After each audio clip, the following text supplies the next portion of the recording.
What up, Tash? Hello there, Governor. Yeah, I can.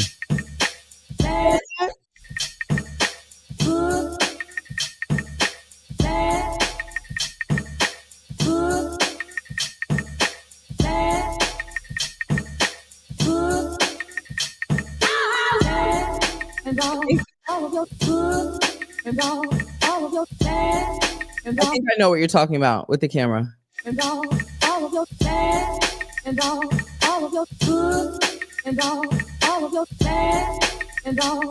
Good. What up, chat? It's upsetting.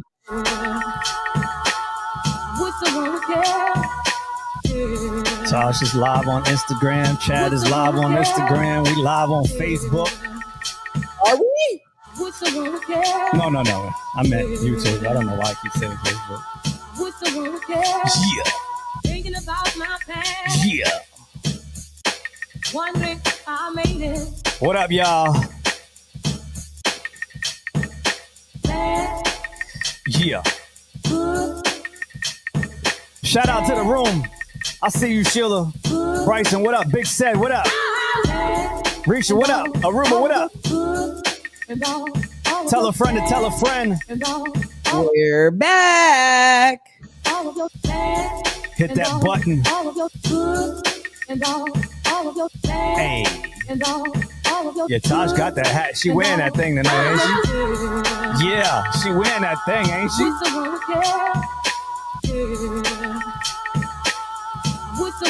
Hidden Treasure, what up?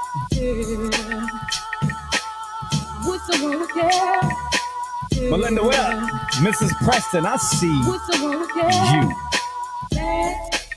Uh-huh. Uh-huh. Uh-huh. Yeah.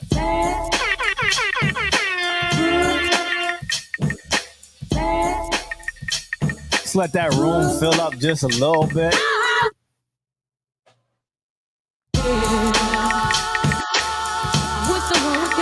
You know I was gonna die out like that. Nothing's gonna happen.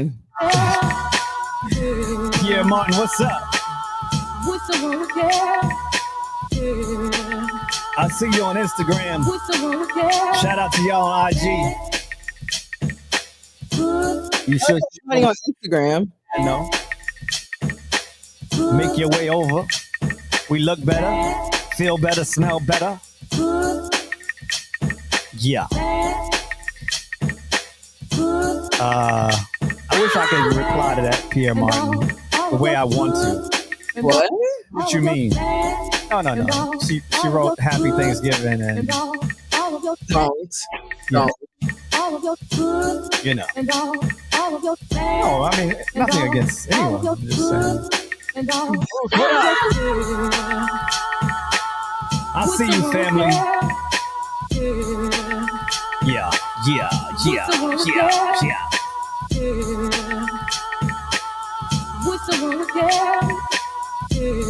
You ready to start your show?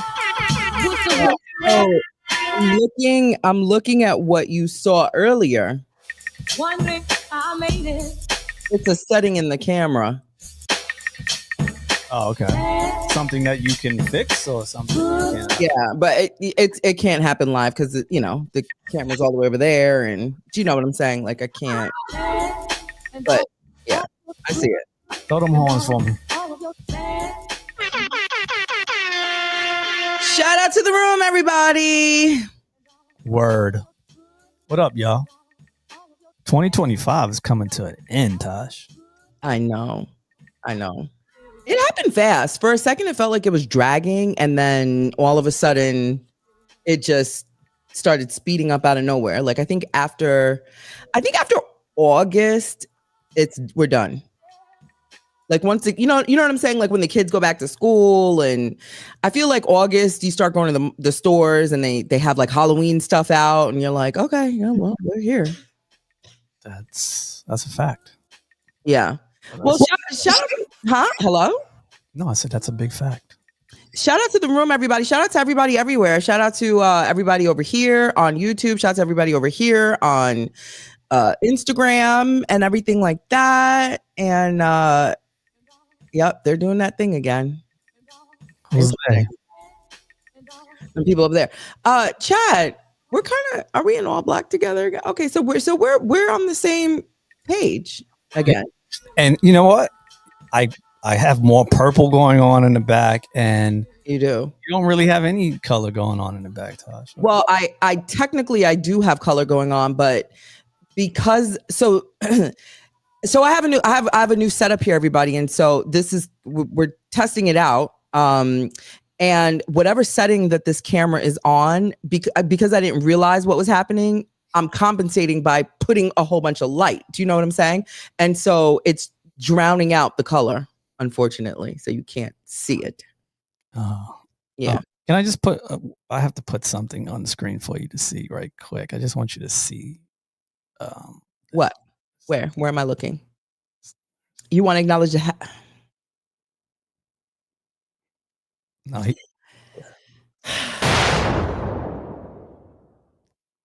you want to be acknowledged, hat girl. Hat girl. Hat girl. Well, oh wait, I gotta. We're live, right? Hi. God. Hi, Big Sad. How you doing? It's so wonderful to see you. Happy Thanksgiving. I'm so grateful for your presence. You and your Latrells and your 5,000 beautiful white teeth. So very happy to see you. Hey, everybody. Shout out to the room. You make me sick with that on-air thing. You know what? Why? Hold on, let me. Please don't. It's look. Let me see if it needs like a little like no. No, you need to turn all the lights off in the room. Taking off all the lights is nuts. And then you might see it. I might. Yeah. Damn. You might see it. Are you all ready for tomorrow? Like, did you kind of get your shit together and stuff? Yeah, for the most part. I woke up really, really early this morning, as you know. I hate talking to you in the morning. Hold up. Why am I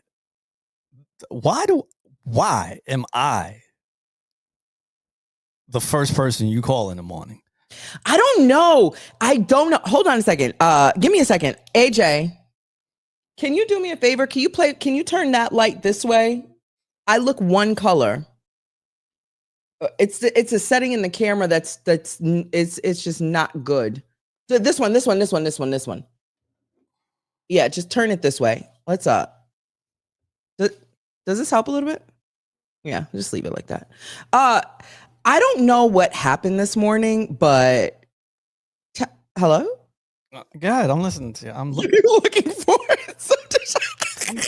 I'm looking for my little stand that I usually keep my phone on, and it's just like not on my desk. I don't know why.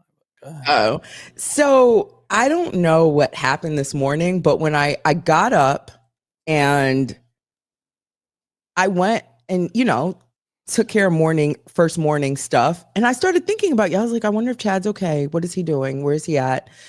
Let me call. Okay, what's wrong with me? I don't know. You just crossed my mind, and I just figured I'd call you. I'm never doing it again. You're very annoying to speak to first thing in the morning. You don't even say good morning. You say, "What do you want?" Or you go, "Yes, Tasha." You're rude. Not even a good morning. It's okay. I'll never call you again. Never. It's okay. But then we ended up staying on the phone for damn near an hour, and it's just like, okay. And so I got up really, really early. I have an executive membership with Costco, and so I was able to go in before like the real crowd comes in. And even that was crazy. I was like, God damn. Like, yeah. So that was interesting. So I did that, and What did you buy? What are you cooking? What's happening? Talk to us. Tell us something. I don't know what just happened. I just kind of glitched. You ever glitch? Are you ever in a moment and you just glitch? All the time. That was so crazy. Like I literally was mid thought, and I'm not sure why I didn't keep going. I don't know. My middle name could be Glitch.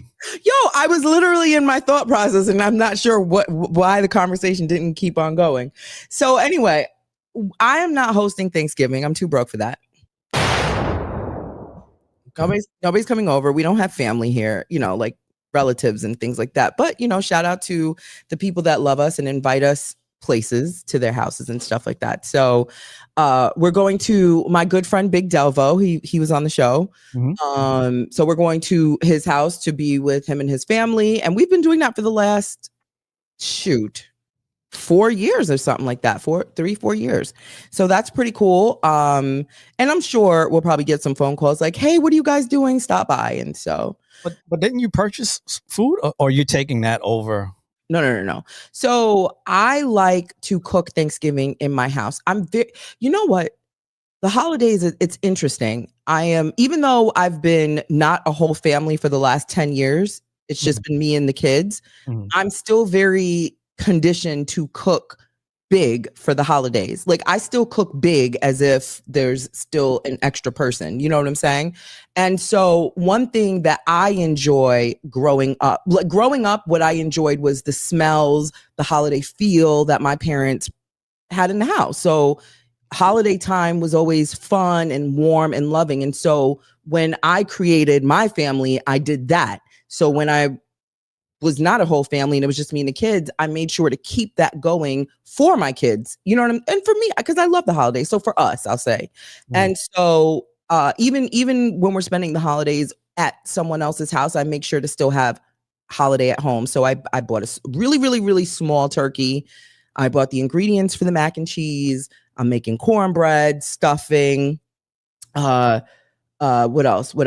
Mashed potatoes, the whole works, and so that way, when we come back from going around and spending time with other people, we have Thanksgiving home and we have our own leftovers. And it smells good, So I do it every year overnight. So I'm going to spend the night tonight awake, put the kids down, and I clean the house and I transform the house and I put out all the stuff. And when they wake up in the morning, the turkey has been cooking since I usually start the turkey at about 4 in the morning. And they wake up smelling the turkey and the rosemary and all that stuff. So do your kids do they understand like the real thought behind Thanksgiving and all that? Like are they abreast that this holiday and the meaning behind it is been slightly exaggerated? So their dad does that. Like he speaks that language, and Yeah. I listen, I get it and I understand it. However, I am the type of person where I'm like, I'm alive today. And I love the meaning behind us all being off from work, or off from school, and we get to commune and be together, eat our favorite foods, watch movies, be in the warmth, all of those things. So I have created my own traditions that I've carried from childhood and that I've created on my own with my kids. And that's just how we do holidays. That's it. I don't, understanding the past and understanding history, yes. Living in it, no. I can't. Well, so I create what is meaningful and memorable for us. Right. But you do realize you are not living in the past, because that past is very present today. All right. Even more today than probably ever before. I'm just saying. I understand, but at the same time, I'm not going to, we're all off from work and school. We're all home together. It is literally a day off. Majority of businesses are closed. And while other people are coming together as a unit, as a family, as a community, I'm not going to sit back and just be like, I'm not doing it. No, I'm not going to ignore that. So I create. know what I'm saying is I think that it's an opportunity, right? To How long do you do that for? The rest of your life? I think yes, you give homage and praise to those who suffered. Exactly. I don't think that every celebration that or every day off we get should just be one of celebration because we don't actually take any time off to reflect.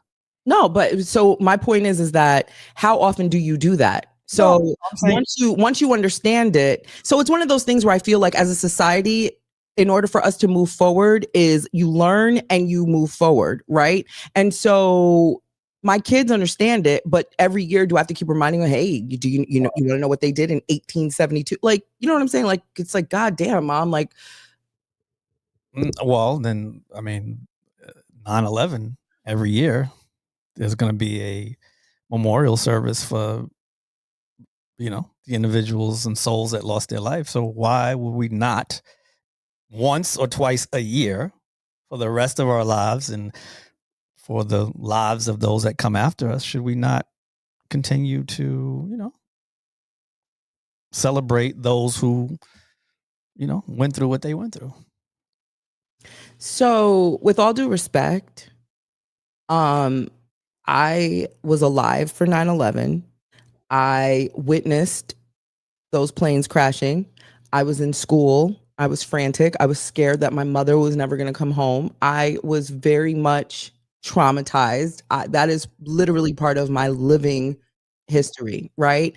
And so I am able out of my mouth to recount, recall, and all of that for my kids and other people who are curious about what was New York like, because obviously I was there.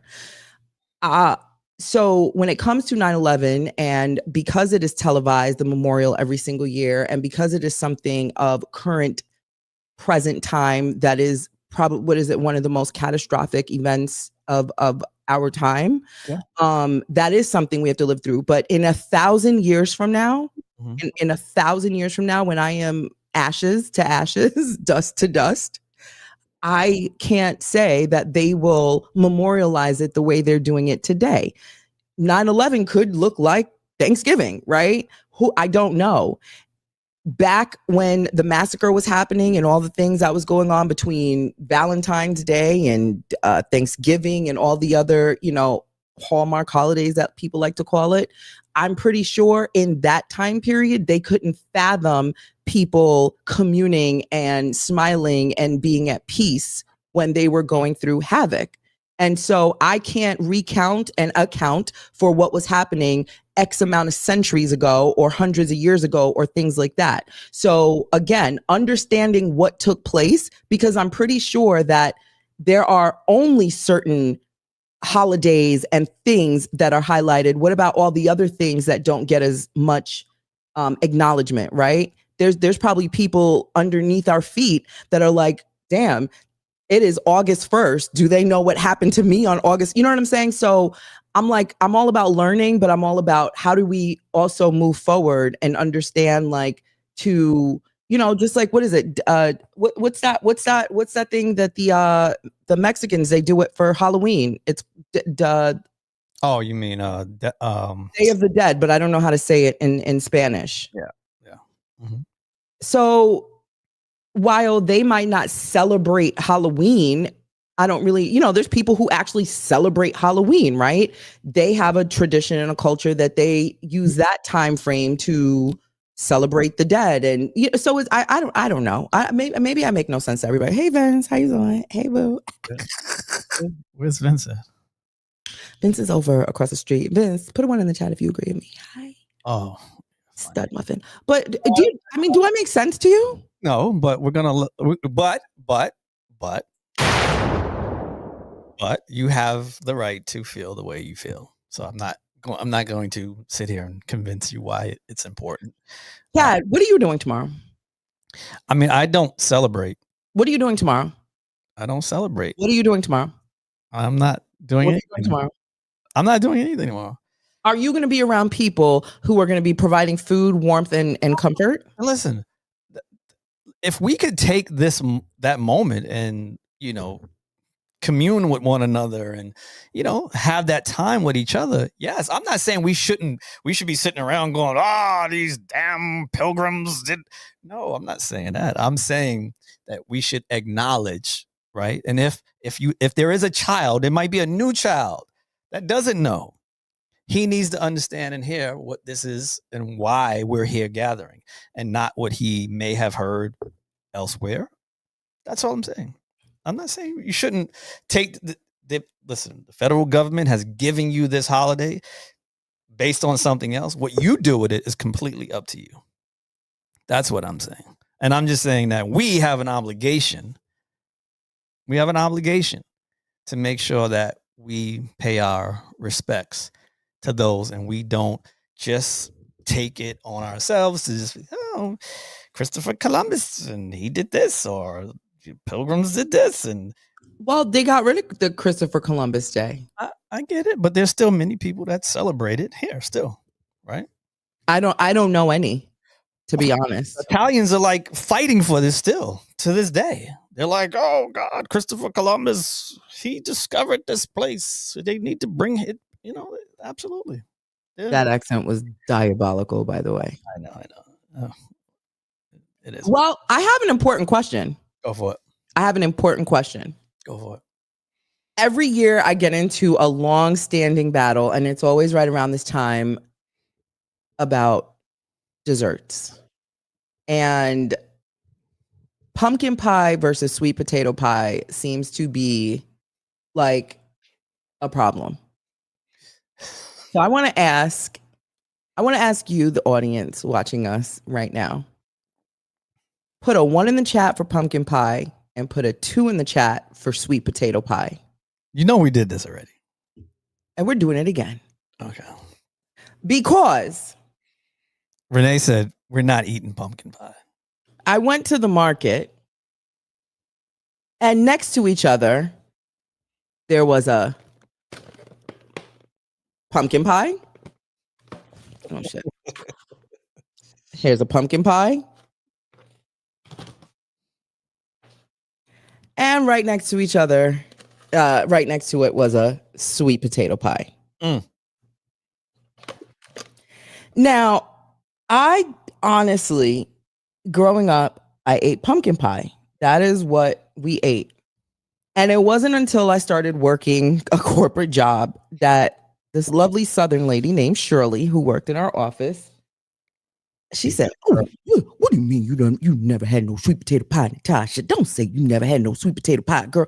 I said, "Shirley, I don't know what sweet potato pie is. I know what pumpkin pie is." She goes, "Where your family from, girl? You just disgracing your family." I said, "Well, my dad is Jamaican and my mom's Guyanese." She go, "Oh, well, maybe that's it. But let me tell you something, honey. I make sweet potato pie. Okay, my parents, not my parents, my family, they always ask me to make the sweet potato pie. I'm gonna make you a pie." So Shirley made me my very first sweet potato pie, and it was so good. It was really good.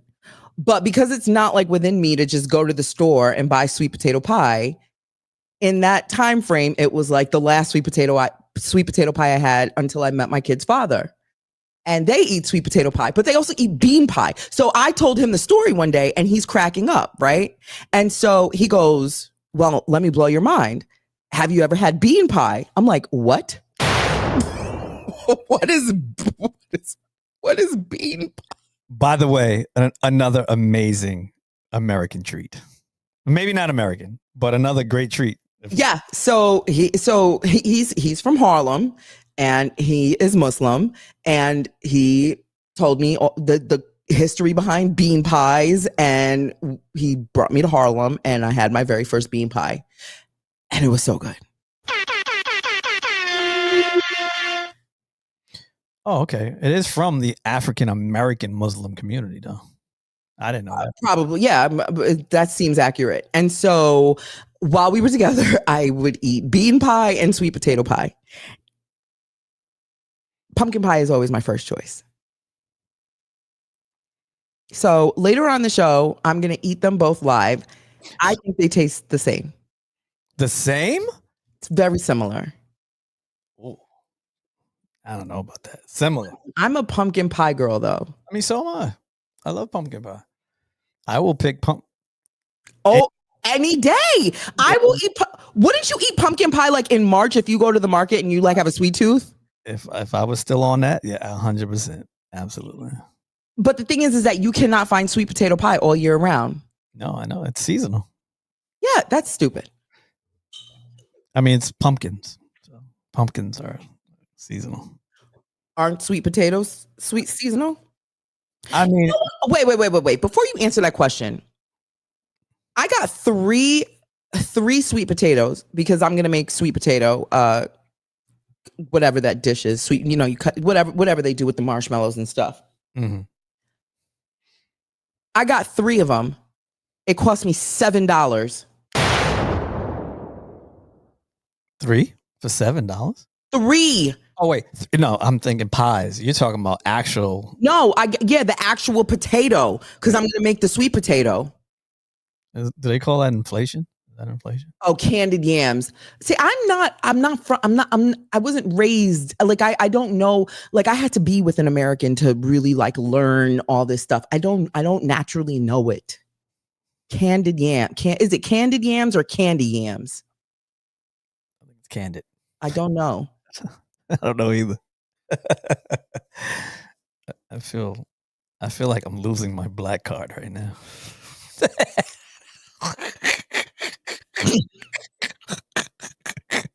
I don't know. Maybe I should be embarrassed or something. I don't know. I just this is not my cultured food. So I really struggle when it comes to. I swear, as we're having this conversation, I just feel like I'm losing. I want to stop talking about this right now. Can we move on? Moving on to something else. Moving on. Beat break or no? Big said it's candied. So candied. Oh, because you put like the marshmallows and the. I guess I don't know, some caramelization going on. I don't know. I just try to remember because okay, so Thanksgiving he did that. Like he made all that stuff. I did the turkey. That's it. All that other, all the I just I'm like I don't know what I'm doing here, but I know how to cook. Grandma and grandpa, great aunts and uncles know how to make delicious. They learn quickly. Well. So technically, I mean, like I learn quickly too. You know what I'm saying? Like all the food that I make come out delicious. I just don't, it's not, I didn't like watch my mom stand in the kitchen and do you know what I'm saying? Like this wasn't a thing in my house. Like jerk chicken, curry, stew this, like that's more of my arsenal. No marshmallow. Oh, well, he used to put marshmallows on it. So I just adopted to that. Marshmallows. But that's a casserole though, right? Isn't that that's a baby, listen. All I do is go by memory. I'm like, I remember the boiling of it, the peeling of it, the slicing a certain way. You put it in the pan, and then you take brown sugar and white sugar. You put that you mix that together. Then there was like what's the white Caro syrup called again? The white one. I bought that because I remember he used to get that, and then vanilla, and you mix that around, and then you put it in the damn. I don't. And then you put the marshmallows, and you put it in there, and you put it in the oven. Yeah. And there's cinnamon. Cinnamon is in there. It's good. My kids eat it every day. Oh, I mean, not every day, every year. Yeah, the cinnamon. See, I'm gonna be all right. Yeah, Caro syrup. There we go. Thank you. Oh wait, here we go. No, not that. That was 2. Yule the freaky chef says, I bet y'all eat green bean casserole also. You're talking about us because we're feeling very, very white right now. You want to know something? I see all the jokes with green bean casserole and I'm like, damn, it's good. You probably agree with me too, right? You probably just don't want to admit it. I've never had it. I've had it before. Like it's not like a every, but I've had it before and it was freaking good. I said, this shit is so good. Why do people make fun of this? Wow. Now raisins in potato salad is diabolical. Even Jamaicans know the difference, Tasha. Of what? Sweet potato and Mm, mm, mm. I don't know, baby. I don't know. Maybe it was just my house or my family. I don't know. Maybe I'm broken. Maybe my family watching this, like, that's why we don't fucking talk to her. I don't I don't know. I'm broken, I guess. Oh my God. Unbelievable. I mean, hey, if I marry a white guy, well, that almost happened. Y'all wouldn't be surprised. I'm telling you right now, you're gonna lose your invite to the barbecue. You keep fucking around. They can be like, Chad, where's she at? And I left her in the car. You can't walk into the barbecue with the pumpkin pie and a white guy. I'm gonna tell you this. You know what's crazy? So I definitely bought a huge pumpkin pie to bring to Delvin's house, and my kids were like, "Oh boy!" And I said, "It's a running thing now. I can't show up without the pumpkin pie. So the pumpkin pie is going to Delvin's house tomorrow. Now he does a bike ride thing where he invites all the family, and we all go bike riding along the Santa Monica Pier. And when Ryan and I started dating, his whole family said, "So where's the white boy?" Wow. And they said, "Tash, don't bring that white boy to Thanksgiving." I said, no, don't do that. Mm-mm. And don't bring no green bean casserole. I said, oh, shit. Macaroni with raisins. Wow. Well, Tasha's from Yonkers. I'm not from no damn Yonkers. No, she's not from Yonkers. I'm from Brooklyn. No, you were born in Brooklyn. I am from Brooklyn. Tasha puts sugar in her grits too. I used to do that. They playing in my face. I used to do that though. Ew, what? I did.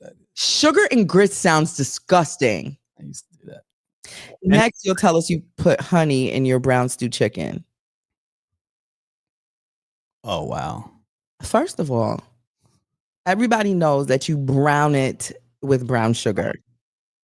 Oh, you do? I thought you used browning sauce. You Americans. You really do? I didn't know that.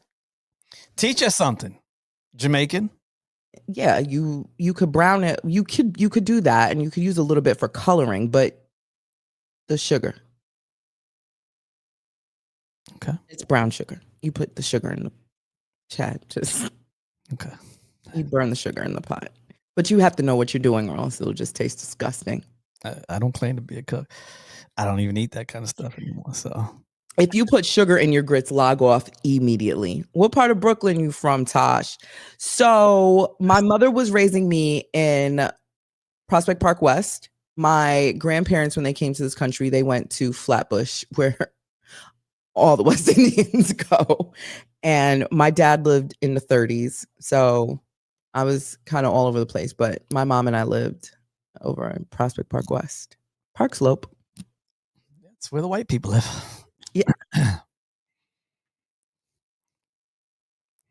You know, when I like never win. So whenever people like, oh, sure, okay, well, okay, you from Brooklyn, you from the hood. What part of Brooklyn you from? And I'm like, Park Slope. They're like, bitch, you ain't from Brooklyn. Like, you ain't from Brooklyn. Oh, so you just had a silver spoon in your mouth your whole life. I'm like, no.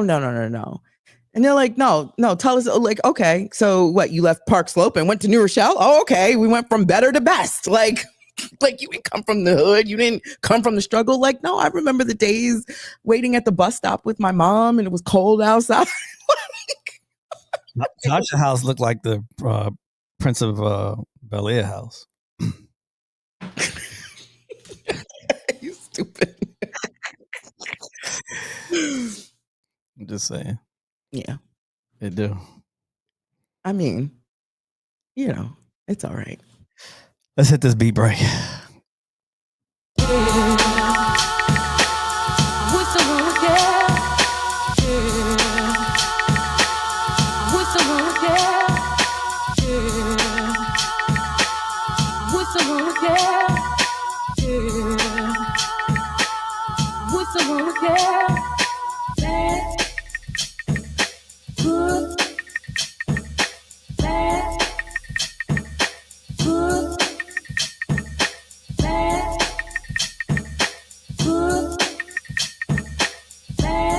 Yeah.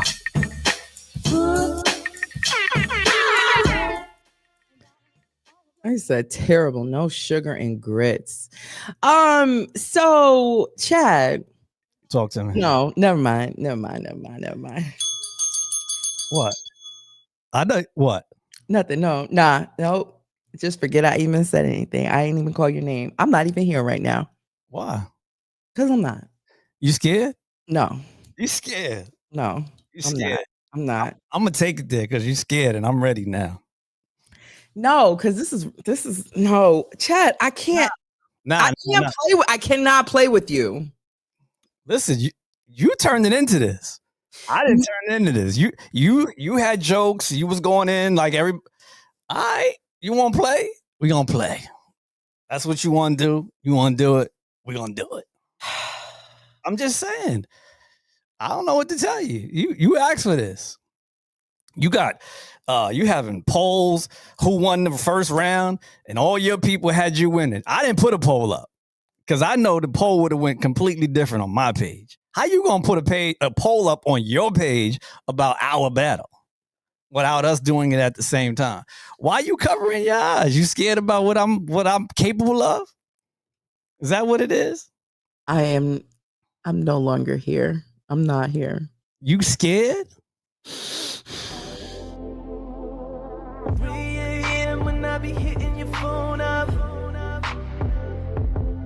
Then 4 a.m. in the club, I'm still toe up. Then you hit me back and tell me that you're laying in the bed, naked, smelling good, painting pictures in my head. And you're patiently waiting for me to show up. Oh, soon as I pop up, it's gonna be a problem. Kicking down your door, ready to go diving. Love it when you tell me do it harder. I love it when you tell me do it harder. Not tripping on these women in the club, cause they ain't got shit on you. No, as soon as I leave the spot, I know that I got late night things to do with you. Hop out the car, walk towards the house. Let them know right out front, cause we about to get it poppin'. At my after hours spot, don't gotta lock, she left the door unlocked. She laying on the back, I just get on top. Till the sun comes up, throw away the clock. At my after hours spot. That's why I come to see you.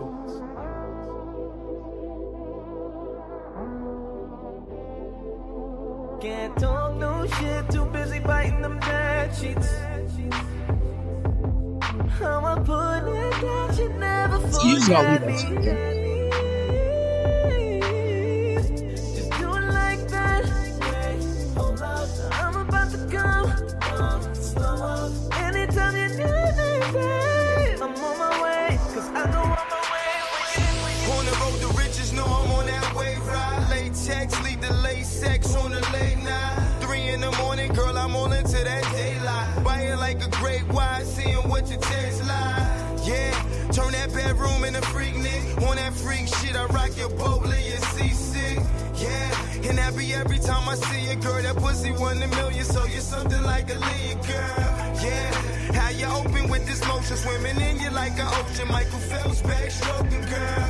Yeah, make it go and bust it open. How that pussy super soaking when I hit you with the potion, girl. Know I keep a doll in the bed, rap shit on the mattress. Got him screaming, J.O. traffic. She like, what you doing? No, I'm coming fast, quick. Mr. Fantastic, I stretch it like elastic.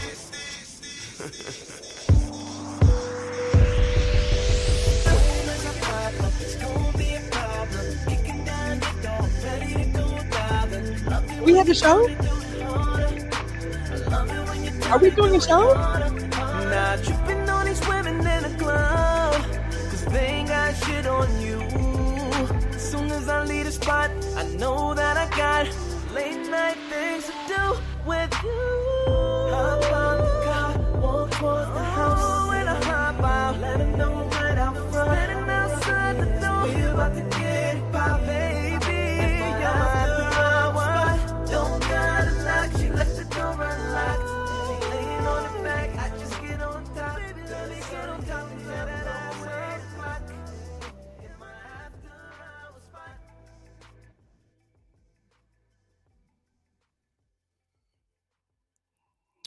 let's continue the show now. I dislike you. Rob, don't encourage this. Do not encourage. Rob Lagov, your brother said that's my blood. He represents what? The vein community? Tell him, Rob. First of all, whose hand was that? It looked like you was getting, like, what? Chad? What? You want me to put it back up? No. Oh, okay.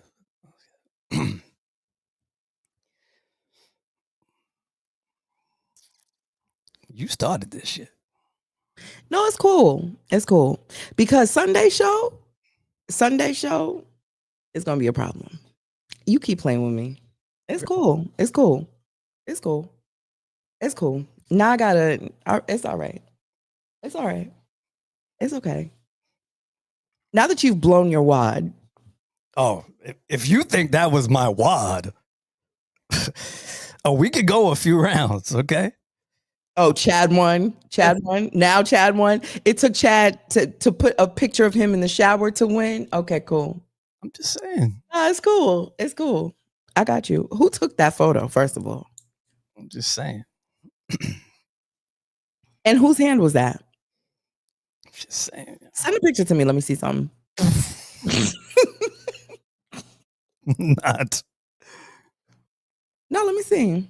No, I can play this game. Nah. Good. Hi, Vince. We good. Vince, what's up? Vince, come. Vince, send me the gay code. I mean, how you doing, Vince? Happy Thanksgiving. You want to talk about somebody looking real good? It's that Vince Herbert now. Oh, God. Chad. Yo, you know what? What? Your thirst trapping is actually insane. Listen, I'm here for it. I mean, I'm not denying it at all. I'm just saying, I'm not denying it. Well, that's what we're doing. No, it's cool. It's cool. Don't worry about it. That's what we're doing. Don't worry about it, sweetheart. Because when I come back with my comeback. But hold on though. I'm still posting that. Okay. I'm posting it where? What do you mean? You're gonna post that on your page? This was for our viewers. Okay, they got first dibs of it. I'm going to post the picture. All right.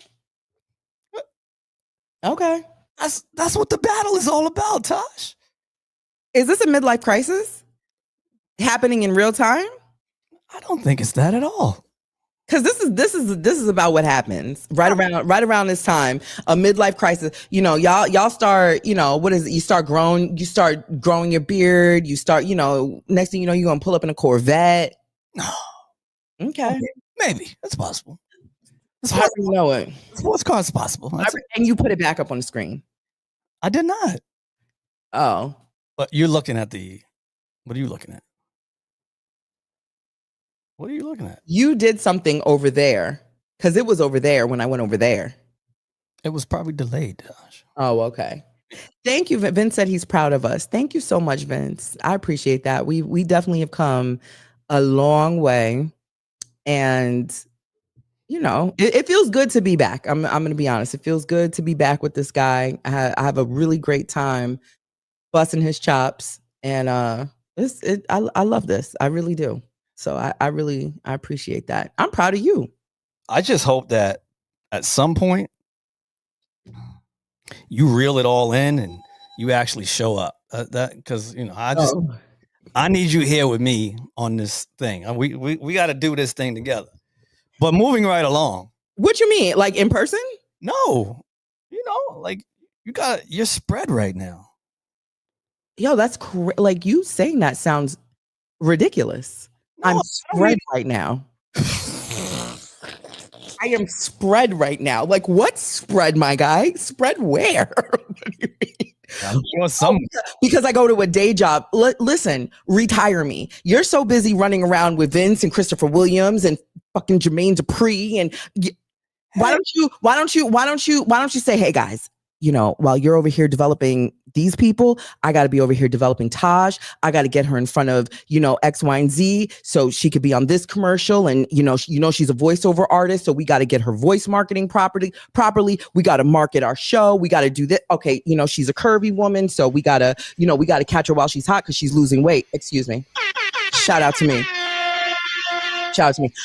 Yeah. So while you're over there running around with the boys in your midlife crisis, you could be over here developing so that I don't have to go to my 9 to 5 and deal with the shit I got to deal with over there so that I could be here more. Do you really think that's what I'm doing, Tash? You don't believe that. You're just looking for a moment right now. I'm going to let you go ahead. I don't have to look for the moment. I am the moment. Get it out. Get it out. Just get it out. I am the moment. So if you want me to do more for Tash and Chad, something has got to give. And maybe it's that. And also too, we need sponsorship.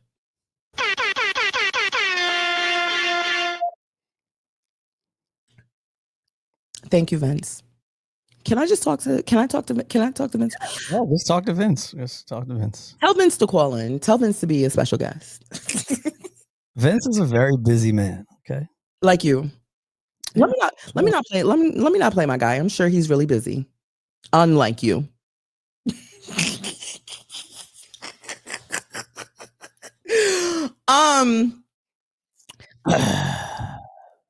Do we have any entertainment news to talk about today? Or are we is this a while out? We got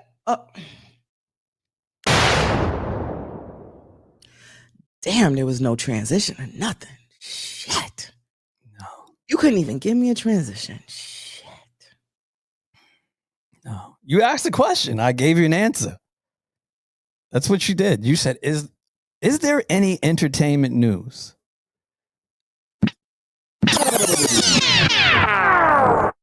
And this is what came. What's you normally don't have a hard time talking about anything. Why do you have this, I don't know, face of reservations? I don't know. Where's this dude from? I don't know much about him. Todd, right? That's his name. I think I hate you in this moment. So Todd is from New York. Todd is from the Bronx. Oh, Todd is a friend of mine. Really? What kind of friend? Chad. What? You what, tell me.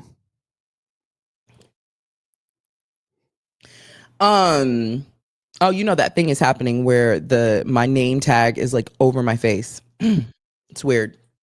Over across the street. So the Candy and Todd are splitting. I think they were married a total of 11 years, something like that. Yeah. Roughly. Or together 11, something in that ballpark. You know what? Hold up. Breaking news. Hold on.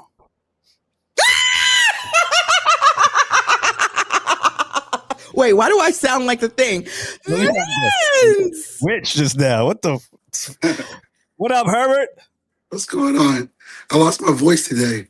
Oh shit! Listen to you. You don't sound like Vincent Herbert, actually. What were you screaming on stage? No, we're actually shooting a video and a photo shoot today, and I flew this morning like about 4:00. So I just been up pretty much all day. Oh wow. Okay, so you're shooting music videos. Okay.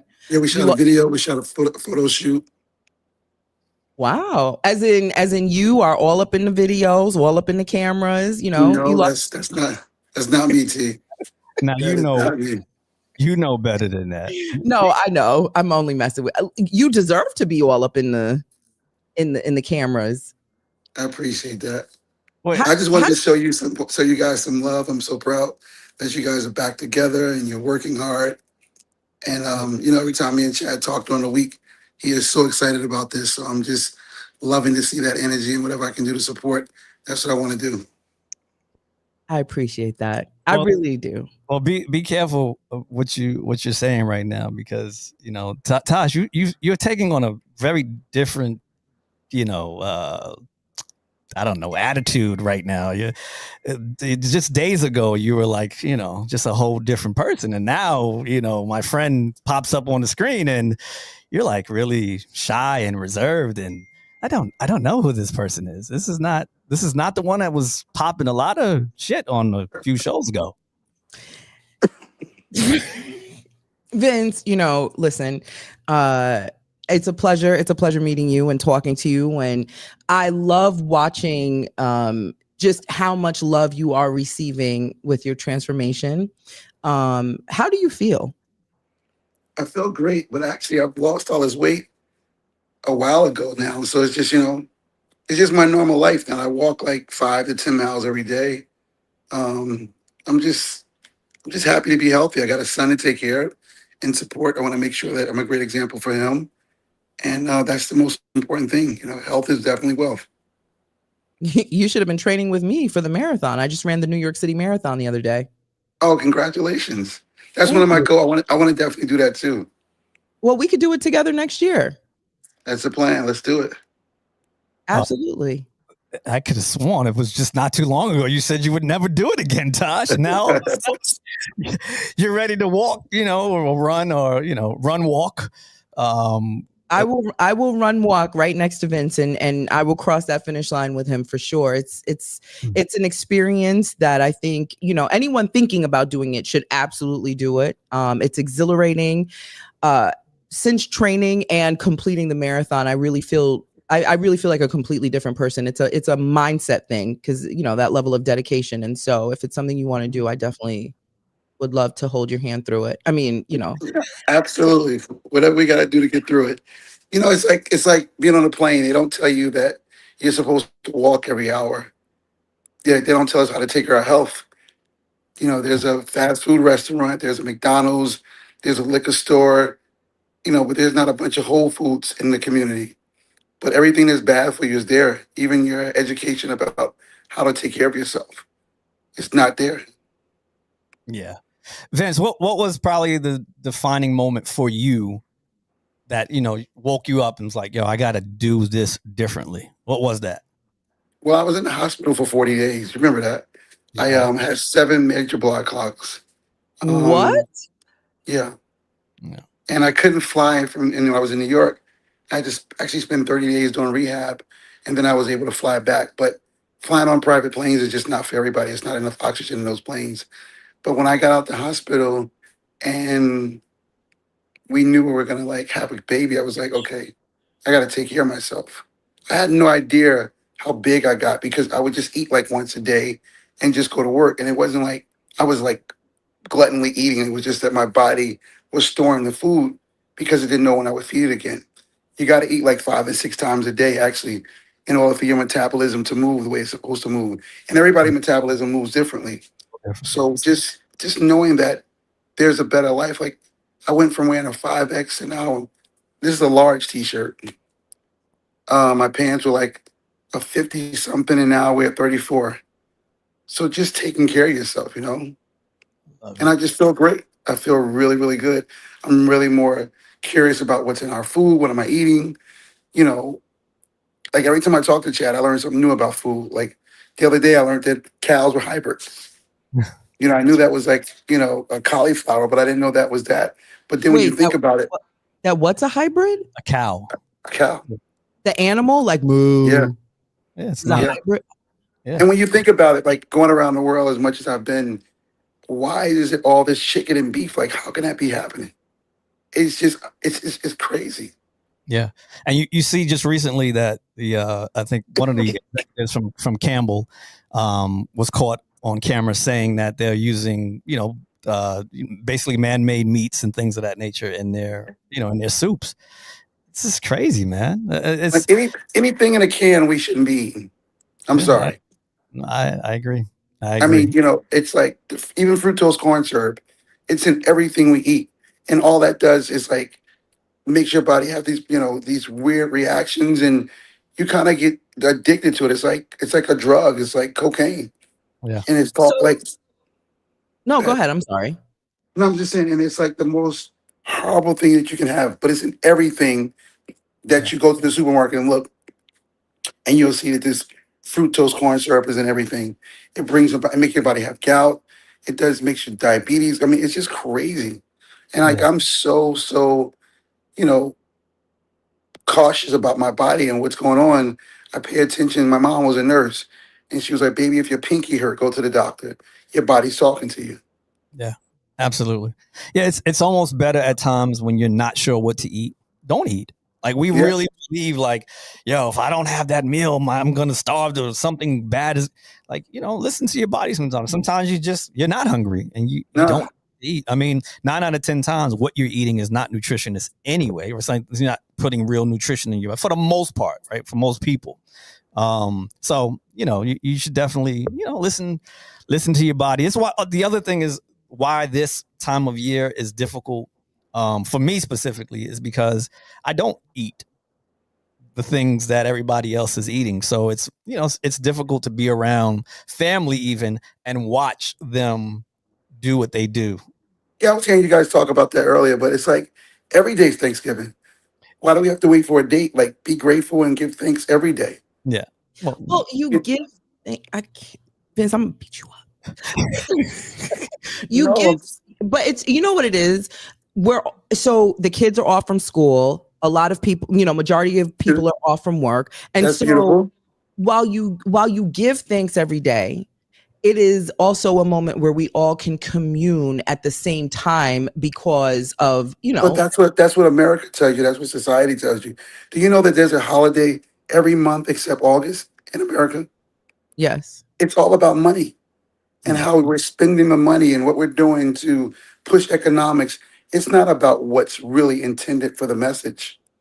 That's a Like fact. I remember being 11 years old. I didn't want nothing for Christmas. Wow. My mom had gave us everything. It was like, I don't want nothing, mom, Right. because that was not what it was. It wasn't about that because we got gifts all year long. We sat down at 8 and 7:30 every night. My dad would cook. My mom would cook only on holidays. But it's like we've lost the message and what really matters in society. And I think that's a lot of the fact that the children today don't understand like what it really means. It's like when Christmas comes and Thanksgiving comes, you got these parents out here who can't even pay their light bill, but trying to keep up with the Joneses and going and struggle to get a big Thanksgiving dinner or go get a Christmas tree and give out gifts. It's really sad that the way that we live in a world today and the things that we value opposed to just life. Yeah. Yeah, I mean, when you look at it that way, but that's what I was saying. Like when you make it your own. So my kids, they want for nothing. So when my brothers and sisters call and say, "Hey, what do you want for Christmas?"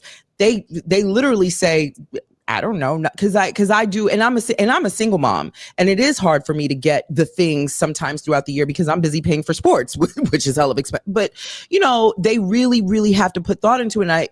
So I let them know, like, hey, why don't you just think about the things that I couldn't get you during the year and use that as a gift moment, as a gift giving moment, to give to your grandma and your aunts and things like that. But growing up, I was raised very similar to you. We got things all throughout the year, but for me personally, I love decorating my home. I love watching. I'm a big Hallmark movie, Christmas movie kind of girl. That's beautiful. That's but see, you're looking at it a different way, so that makes sense. Like Logan, I just asked him the other day, like, what do you want for Christmas? He said, Dad, I don't want nothing. He's like, Right. if you get me a new phone, I don't need it. I got a new phone already. But he said, I'll be grateful for the smallest thing. This is a 12-year-old kid Yeah. who just told me that last week. It's a great kid too. Great. Right. Yeah. I mean, look, I think much to what you're saying, Vince, the messaging is completely altered. And even the idea of having to give all year long and then, come. But it's not even given all year long. Like it's like your kids, they go to the store with you. They can't buy their food, buy their groceries. They got to get whatever their parents get them. And that's the same thing with giving gifts or getting things. Like they only can get what you give them. So it's like, why do we make them wait for December 25th? Well, Santa Or Claus comes. So listen, my kids are 13 and 16, and I know they're doing it just to make me smile. But Santa Claus comes, okay, and he puts those gifts under the tree, and they believe in Santa Claus. Okay, I don't want to hear it. I don't. No, I feel the same way with you. I'm not mad at that. I But just I've learned to have fun with it. You know what I'm that's saying? Like, that's that's again, all your comments about it make sense to me Yeah. I mean, because it should be fun. and I mean, I could be Santa Claus too, Vince, and I could, just give me that gate code and I'll come put gifts under your tree. You are crazy. I love your spirit. I love your energy. hilarious. Anyway, The hat is nice on you too, by the way. Oh, thank you so much. I appreciate. We're all kind of we all have a vibe here. It's all black. we all blacked out. We're blacked out. When's your birthday? May 10th. Yeah, I turned 40. I'm old. I'm sorry. Oh, don't say that. Words are powerful. You're Oh, not old. thank you. You're blessed. You're beautiful. You have a job. You're Thank building a career. And You got a great business partner sitting next to you. Thank you. Smart. When's your birthday? January 27th. Oh, it's coming up. Oh, conveniently, I'm available.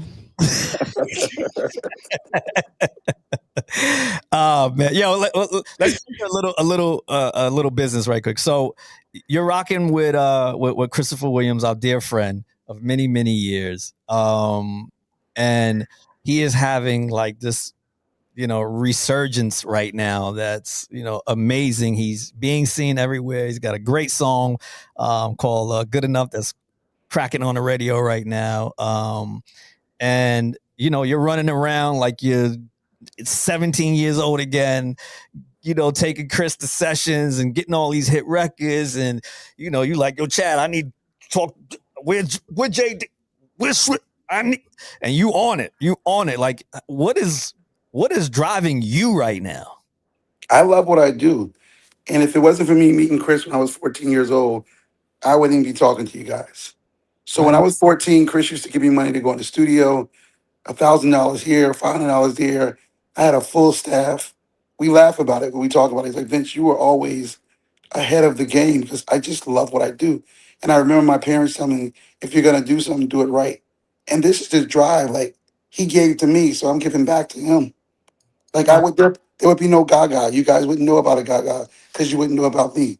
You wouldn't know about, my work with Tony Braxton, Whitney Houston, Stevie Wonder, Michael Jackson, Barbra Streisand, TLC, Usher, Aaliyah, Destiny's Child, Dream, JoJo. JoJo. I mean, the list just goes on and on. I'm not bragging, but I love what I do, and I do it the best. And that's what's driving me. I want my friend to really have the best career that he's ever had. He's going to win a Grammy this year. He's going to sell 1 million records this year. We're producing a TV show called The Book of Akbar that we're talking to Fox and Stars about right now, and HBO. Like, this guy is a special guy to me. And I think we've lost like what really drives us in this business. I'm not a novelty guy. Like, I don't do novelty, nothing. I Yeah. want it to be special and I want it to mean something. And that's just how I've always been. I love my work. I'm grateful for every day that God gives me the opportunity to get up and breathe and do something positive in the world. Yeah. That resume is so impressive. Yeah. I'm probably forgetting a bunch, but He's my friend. That's my friend.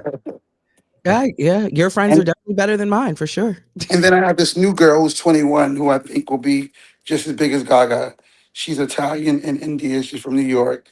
Her name is Milan. She's freaking phenomenal. I've never seen nothing like it in my life. Vince, let me ask you a question right quick. Like, when you were like in front of Gaga at the early stages, like, what was it? Like, what did you? I mean, obviously she's gifted, but what did you see that felt bigger than that moment? Because obviously, in that moment, she's at her raw. Like, she's not developed, she's not polished, creative, gifted, but all that other stuff doesn't exist yet.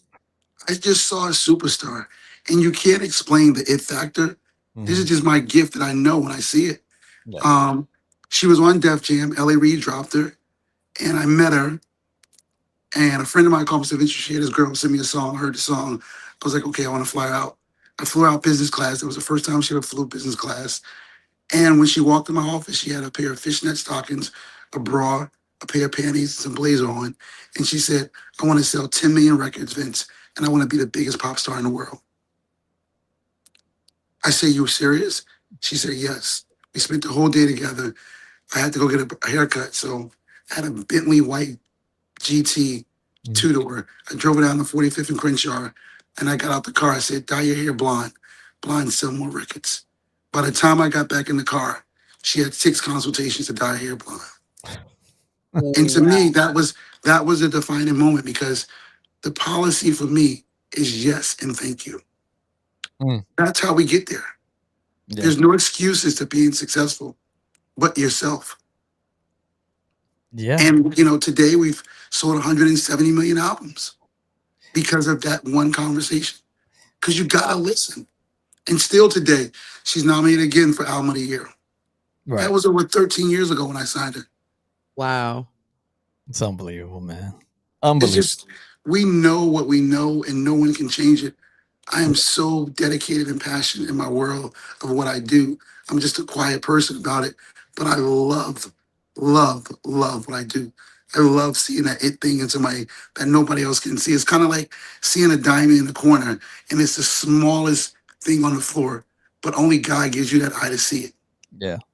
And you polish it up, you keep working on it, and you add more stones to it, and the next thing you know, you got the biggest diamond in the world. Yeah. Wow, that's powerful. Vince, I want to be the biggest star in the world. I want to sit at the table with the likes of Oprah, rest in peace, Barbara Walters, and I definitely want my name in history books. I'm ready. And you can do that. Me and Chad talk about you all the time. And Chad says, Vince, I want the best for her because she works hard and she's good. Yes. Because you got something special. You're not afraid. And you know how to carry a conversation, and you talk about what people want to hear. You have a very, very great, your voice is phenomenal, it's smooth, it's calm, but at the same time, you can take it where you need to go when you're describing and talking about whatever you do. Like, I really, really think you guys got something really special here. But me and Chad always talk about how special you are, just so you know that. Oh, thank you. Maybe I won't beat him up next time. So now, okay. So I'm just following the blueprint, because they say success leaves clues. So okay, she said that, and then you said you have to go. Okay, so you have to go get a haircut. Okay, cool. So I'll be ready downstairs. So you could go down. Where did you say? 45th and Crenshaw. Okay, let's go. That's what my barbershop was. But it was just the fact of, like, everything I told her, she said yes. Yeah. She never doubted my word. She didn't think about, anything I said, go home. She did a show at Lollapalooza. 100 people showed up. By the time she was finished, it was only 3 or 4 people there. Myself, my son's mom, her mom, and somebody else. And she cried her eyes out. I said, go home, fire your manager, and let me figure this out. And then that's when I brought Troy on. And I said, Troy, we're going to manage this girl together. And, we did our job. And again, just building a great team. None of this is it's always a great team. Yeah, that's for sure. You definitely know how to pull them in and, kind of make all the pieces fit. And, that's work for you. It's definitely work for you. So just so you guys know, Vince and I have been friends. I don't know. I guess I was 18-ish, maybe. So, wow. Me and Chad used to trade cars. Chad had a Acura, and I had a Range Rover. And because we both lived in Edgewater on River Road, and we would trade cars for the week, and that was my friend, my brother. I love him to death. His mom was always so nice to me. But at the core of it, Chad was always a great, great person. And he had a good heart. Yeah, I still got it. I carry it with me. It's harder now, though. It's harder. It's a little harder, but I still carry it with me. But I think as we grow up and we become older, it may seem hard, but that 17-year-old, 18-year-old, 19-year-old guy, whoever you were at that time, is still in you. Yeah, no, it is. And I've actually, by doing what I'm doing now, I've begun to nurture that side of it a little more now. And it gives me, the peace and that I'm looking for, right? Or that I need in order to just, maintain. So, as much as, she stresses me out, I somehow find some peace within all of it. And I think she brings the best out of you, you know, because I would never have thought this is what you were doing. Like, I would never be on the line talking to nobody because I'm a shy, bashful person. I just want to go to work, go home, take care of my kid, and keep it moving. I'm not the guy looking for any excitement or any, praises or anything like that. I want to do the work. I love being of service because we're all in the customer service business. Yeah. Well, I'll tell you this though, you definitely were partying up, the other night though. I mean, you were definitely.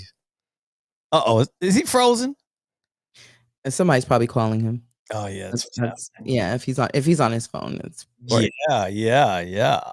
Wow. I don't know if how this works over here, but yeah. What a treat. Let's see. Is it gonna unfreeze or how does this work? I'll leave him in the queue and we'll come back if I see him moving down there. Okay. Oh man, that was a treat though. Shout out to Vincent Herbert in the building. Super cool. Super duper cool. I Another super friend. I am at a loss for words. That was amazing. Yeah. Shout out to Vince.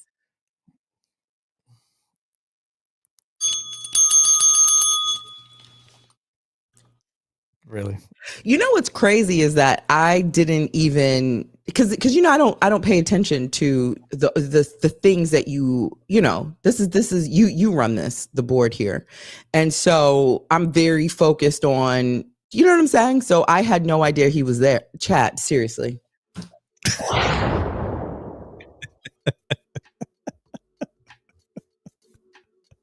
No. Oh God. Unless you had him, how come I didn't even see him down there? Well, you know what? I guess because I'm not paying attention to the mechanics. But shout out to Vince. That was pretty dope. See? Look at what you did. You broke it. You broke it. I did break it. I don't know why that happened though. We had such a good moment and now you broke it. He looks fantastic. You know what it is? He feels good. He actually feels good. Pause. I'm not sure exactly what you mean by that. But. His energy. So his energy definitely, you can feel his energy. He's a very humble man. I'm sure he has stories for days too. Like I would love to hear more. You did you break us? You broke it. We're broken. That's crazy. You really broke us. But I love hearing the stories of how. Excuse me. I don't want to. First of all.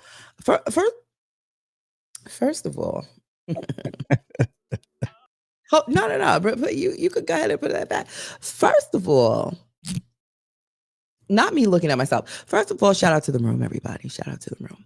Second of all, thank you. I want to say a special thank you to Vince for popping up. I know I get on here and I joke around and I poke around, but that was pretty cool hearing your stories and send me to get code. But shout out to you. Okay, you can take me down. I'm kind of shy. I don't want to be a pit by myself. Why? Oh, sorry. I don't know. I don't know why that keeps happening. I don't know. Chad, if you put that picture up one more time. Okay, sorry. But the fact that you broke us. Yeah, I know what needs to happen to get us repaired, but it's not gonna happen. I don't know why. Wow. Being foolish. Look at what happened. It's all good. Anyway. Yes. Shout out to the whole room, everybody.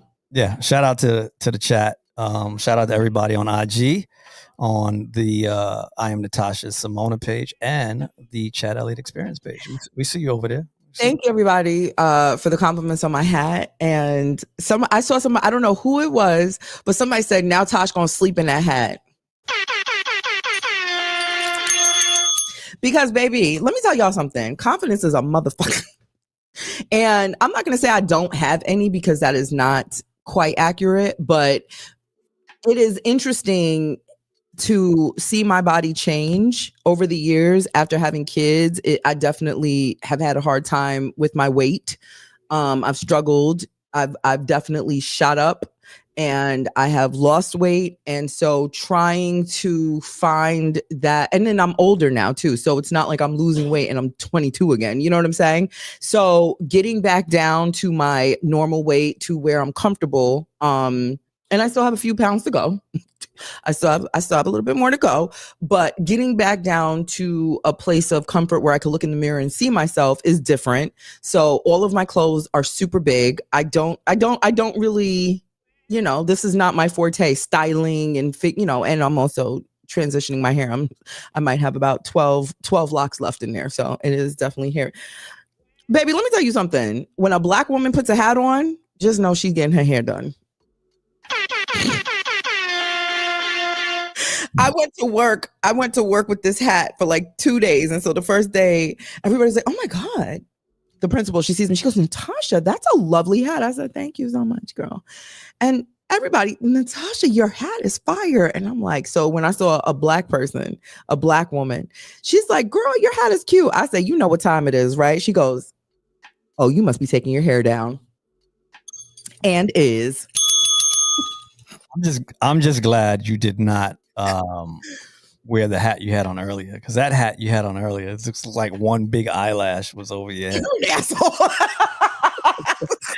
That shit looked like it was one big eyelash. Stupid. For the first time you saw me wear that hat, you said you look like you work at McDonald's, and I was like, oh. And every time I see myself in that hat, I can't unsee it. Is that right? I can. Oh, do we have? Hold on, Chad, behave. Sorry about that, guys. My phone went dead. Oh, you don't ever have to apologize. It's okay. We know you're busy and your phone dies. So we get it. Never too busy for you. Wow. That should be the title of the next song. Too busy for you. That's actually a good title. Yeah, I'm actually writing a book, and the book chapter is all the songs that I've done. Really? So like How Many Ways, No. Wait, How Many Ways? Tony Brack. I wrote and produced that song. That is my song. Like when I tell you I get in the car and baby, the way I sing at the top, that song makes me. Did we do a remix for that, Vinny? You and I? Yep. Sure did. The one with him on it, with R. Kelly on it. That's no. Y'all did that? We did another one. Yeah, we did. I actually saw Brian Reed last week too. You did? Oh, at Whole Foods. That's crazy.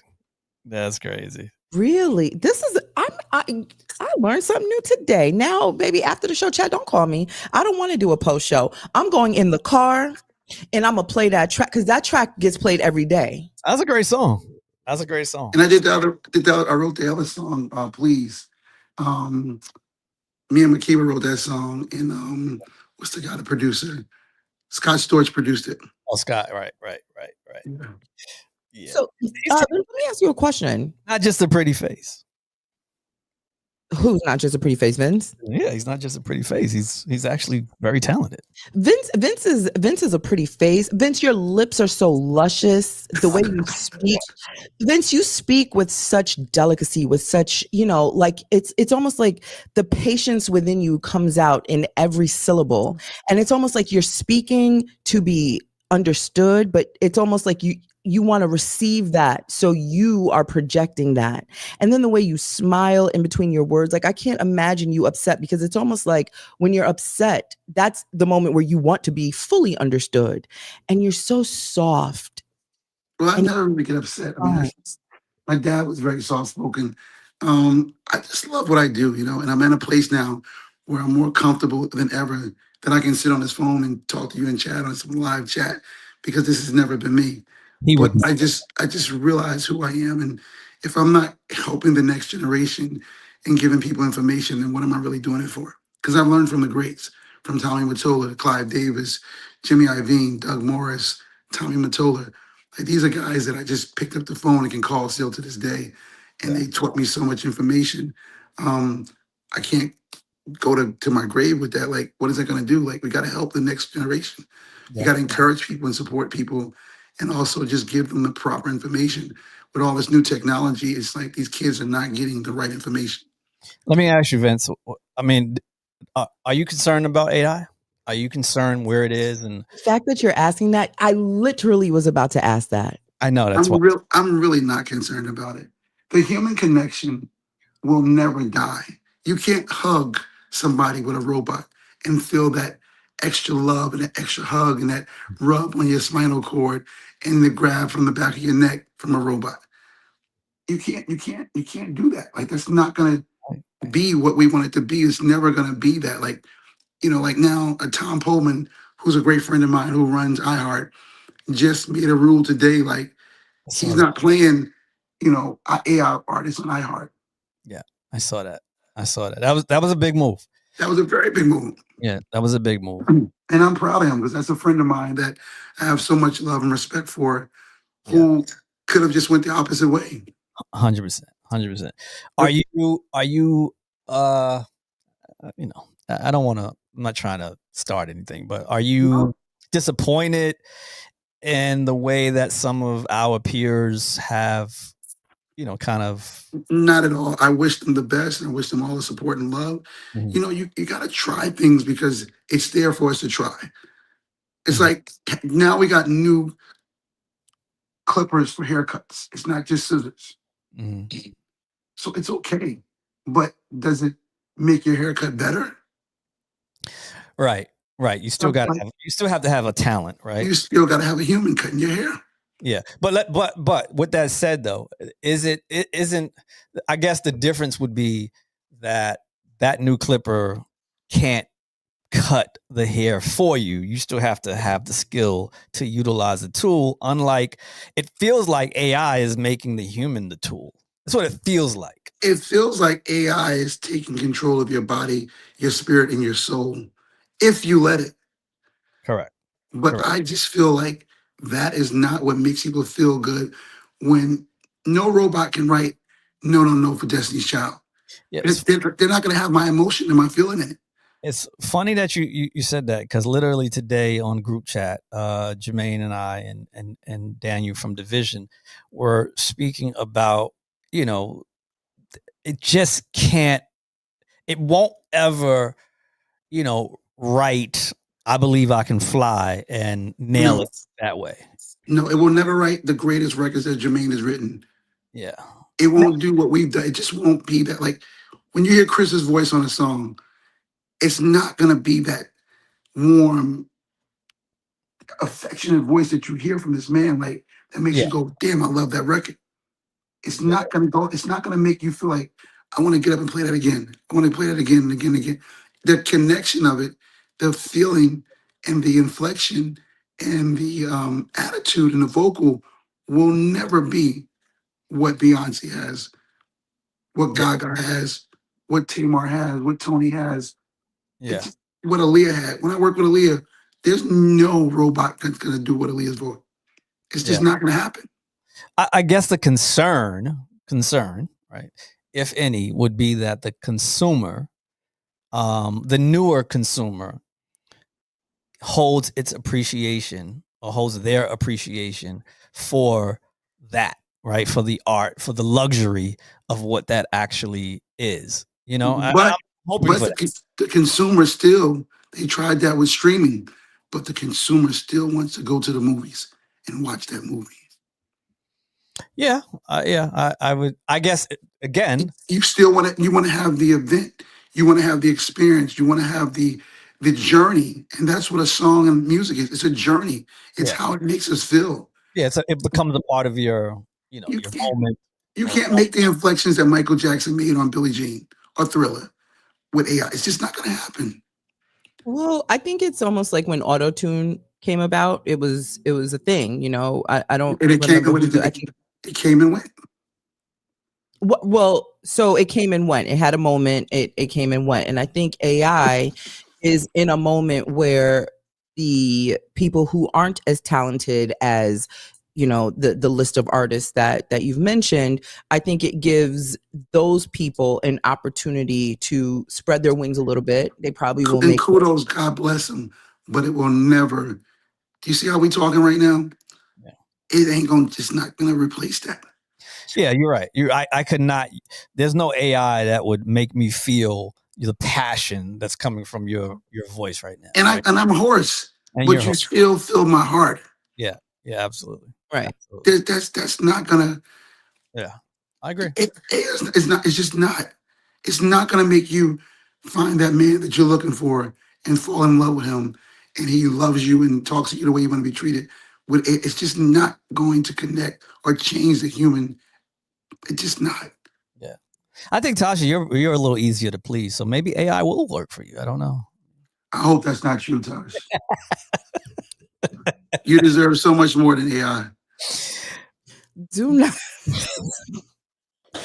Listen, I definitely was in a space where I was against AI because that type of tech, the robots make me nervous. However, I felt like I almost felt like our parents, when the computer came about and all of those things, technology started becoming a thing, and our parents were, they were in protest. I'm not learning this. They didn't do what, and they ended up getting left behind. So once can you hear us?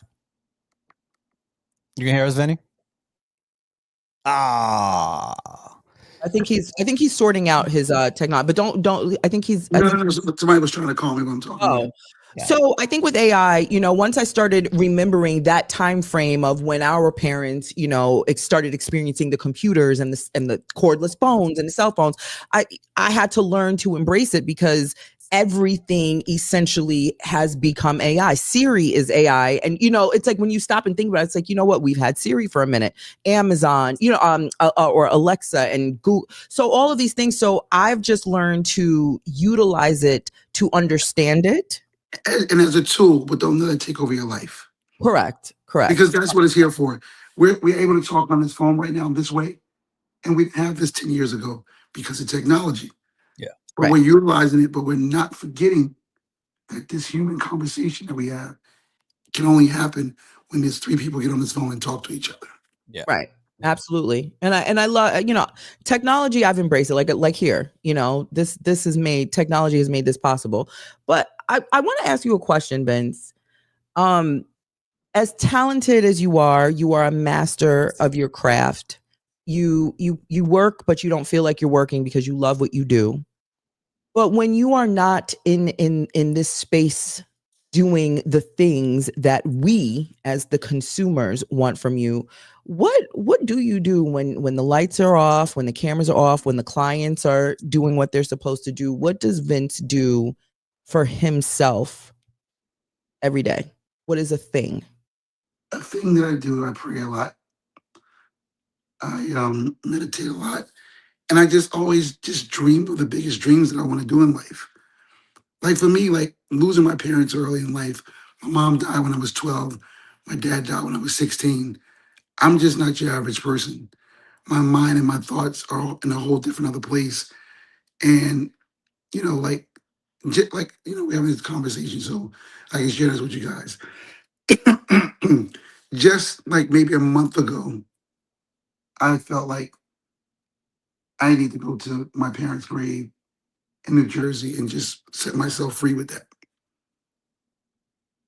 Because I've been holding on to that. And to me, that's been holding me back.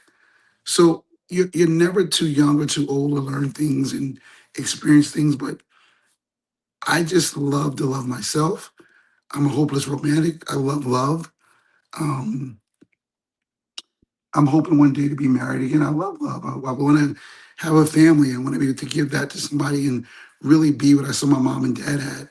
And they were married for 25 years before my mom died.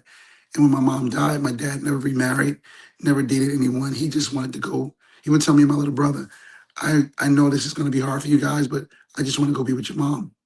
Oh, and about 4 years later, he passed away. My dad went to somebody else's funeral and had a heart attack. At the funeral? Yeah. My mom died in a car accident. Somebody was drinking and driving. She was on her way to work. Oh, wow. Yep, she ran into a tree, and when she got to the hospital, she had a heart attack. Oh my. So I have to have all this high in my life, and because if I sat around and thought about it, I would be miserable. I would be brokenhearted. I mean, I think about it every day, but if I let myself go into it, Yeah. it would be devastating. You don't let it consume you. Yeah, my mom died. Mom died 3 days after my sister got married. Oh wow. I am so sorry. No, don't be sorry. Just it's like with life, there's death. I've learned to understand that, Yeah. and we're born and then we pass away eventually. Yeah. But while we're here, let's love on each other. Let's encourage each other. Let's be positive to each other. The power of the tongue is so strong. Yeah. And we don't realize how powerful that tongue is. It can kill a billion. Oh yeah. Vince, how do you look at forgiveness? I look at forgiveness very, very easy. Like you can't hold on to it because you're only hurting yourself. You're only stopping your growth. Yeah. Forgiveness is something that, you know, however you want to call it, God, Allah, the universe, we're forgiven because we fall short every day. Yeah. Absolutely. No one is perfect. Yeah. So why am I going to be like I'm better than you and not be able to forgive you if you did something that upset me, hurt me, or let me down? Because I know I do that every day with the grace of God. We don't do the right thing all the time. Do you and have you forgiven yourself for things that you have done? Absolutely. I forgive myself every day. Yeah. Yeah. It's I forgive important. myself for like, why did I get so big? Why did I gain so much weight? I could have died. You know what I mean? I could have left my son without a dad just because I wasn't being a focused person to go like, Yeah. I don't need to do that. I need to get up and walk. I need to exercise. I need to work out. Yeah. I need to go to the doctor. As men, we don't go to the doctor. Yeah. I've had my prostate. I've done everything like because I want to be a better version of the next man so that I can be an example to the man that's coming behind me. Yeah. No, it's important. And you said you would get married again. Absolutely. I love love. I didn't want to get a divorce. All right. I still love my son's mom. I care about her. I tell my son all the time, your mom's your queen. We want her to be happy, healthy, and wealthy. Because if she's happy, you're happy. Yeah. That's a fact.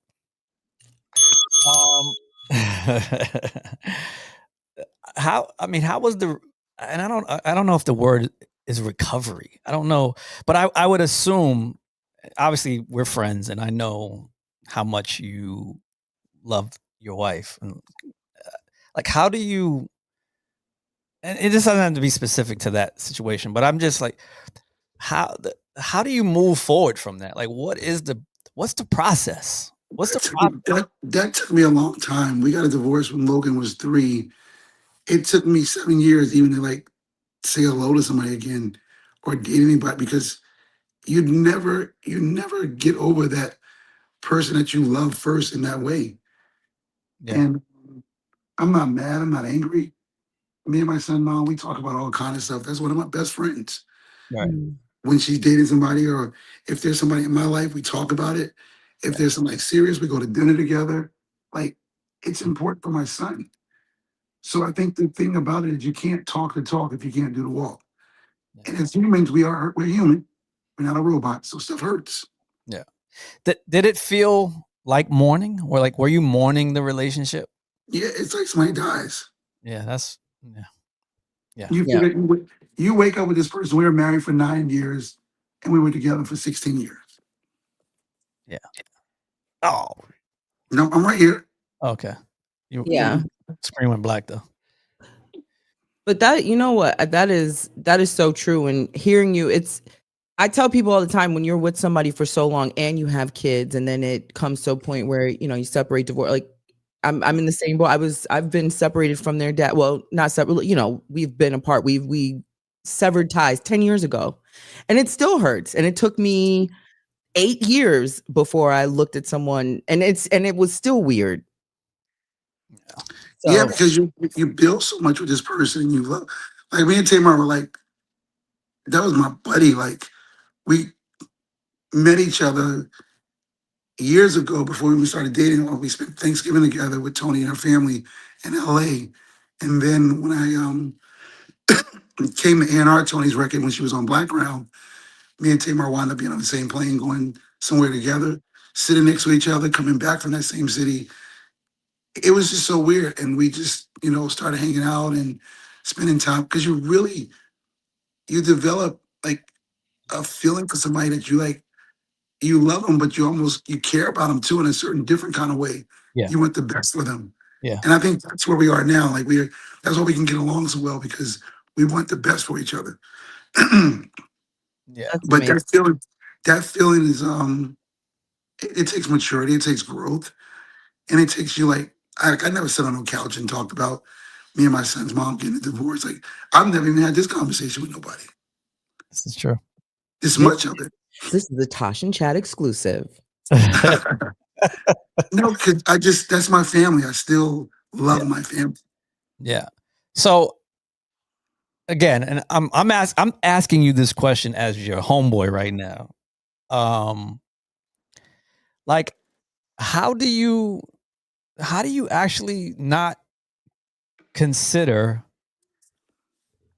or how do you get to a place where you're like, all right, well, this is probably not right for me anymore, or this is my family. Like, I want my family.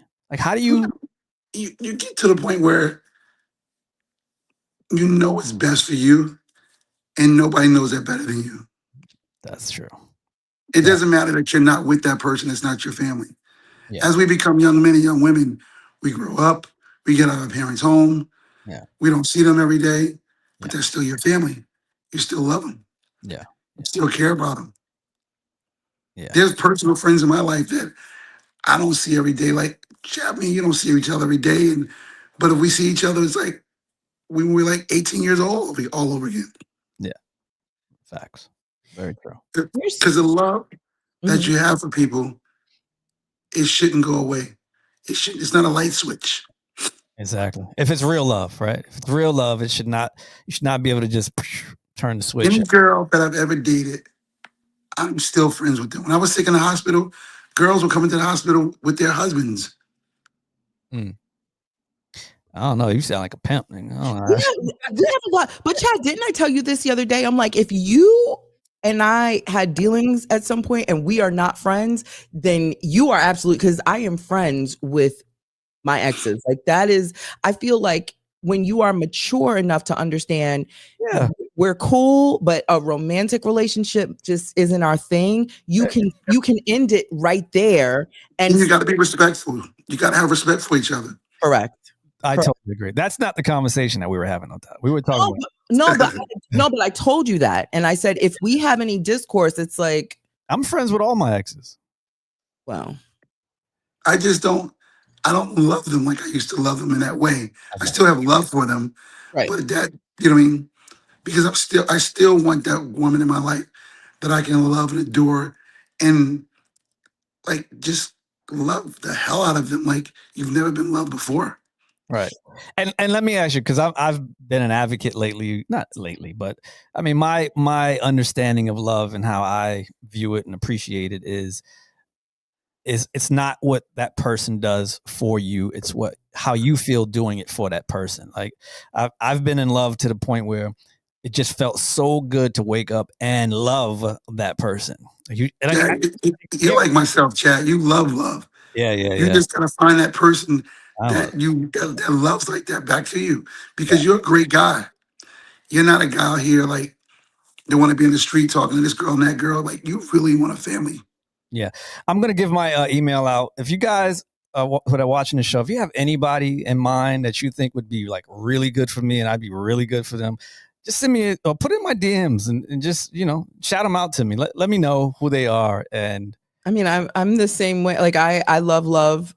So if y'all two have friends that would love a real chill woman, I love my kids. I'm a very hands-on mom. Listen, I'm the homie and I'm a lover. and I love cuddles and I love cooking. And you know, I'm 40. I know I'm not the most desirable age. I don't know. T, I told you words are powerful. Don't say that about yourself. No, this is what I heard. I heard when you like 40 is something like. No, we don't make the rules for the world. We make rules for yourself. Okay. Well, so don't worry about what you heard. Life is all about what you feel. Yeah. And what you think. I lost weight. Hey, Vince, I lost weight too. You look great. You look great. I see my jawline again. You speak well. You speak very well. You're very intelligent. You're a classy woman. Like, there's nothing wrong with you. So if you have a single friend, or if you want to send me your gay code, you know, I love keeping my man healthy. We could go on walks and cuddles. I'll wear your clothes so you could be like, yeah, look at her wearing my sweatshirt. You know, every time I talk to Vince, like, I just finished my walk, or I'm about to go take my walk. I love Vince. I love your life. I like you. You feel good. Like your energy is good. You're very soft. You're special. Happy with me. I'm happy with me. I'm a very confident person in what I do, who I am, and what I stand for in life today. I love being a dad. You know, Tamar always says, Logan got a different relationship with you. I don't want to be Logan's friend. I want to be his father. Yeah. Absolutely. Yeah. And he was so proud this semester. He got all A's. He was in school and he just texted to me. He was like, Dad, what do you think? I was like, Logan, I'm so proud of you. Let me tell you how proud he is. He's such a proud dad. He sent me a copy of it as well. I'm like, you know what? And I mean, obviously, it's an amazing feeling at our age now. You know, when I see my brothers, you know, stepping up to the plate and you know, being in their children's lives and doing what they're supposed to do, not looking for kudos because they're doing it. Like, no, this is my obligation. Like, this is what I'm supposed to do. And just him sending me that. And it's funny. I mean, him, Swiss recently as well. I constantly get, you know, pictures, or, you know, he'll call me and, you know, one of the kids is around him and, you know, they've just accomplished something great. And, you know, he's sharing that moment with me. And I'm like, yo, we were kids. Like, literally, we were kids and we're adults and we're taking care of these kids, and these kids are becoming young adults and they're beautiful and they are going to contribute to society in such a major way. It's such a special thing to be a part of. So I didn't take it lightly at all when he sent it to me. I'm like, I'm proud uncle, right? I'm like, oh shit, Logan got all these freaking eggs and shit. But this is crazy, you know? But that's a testament to his parents. And so that means he has a great mom, because he spends more time with Tamar than he does with me, because I don't live in Atlanta. But she's an excellent mom. I'm so proud of her. Yeah. But I love my kid. That's my buddy. You know, it's the funniest thing. He's like, he calls me skinny daddy now. Oh, that's cute. First of all, Vince sent me a picture the other day, and I'm like, he's like, you know, he's 12 now, Chad. I'm like, oh, okay. He sends me this picture, and I'm like, oh, where's Logan? Because he wasn't. I didn't see a 12-year-old in that picture. Logan's bigger than he is, and I mean he's tall.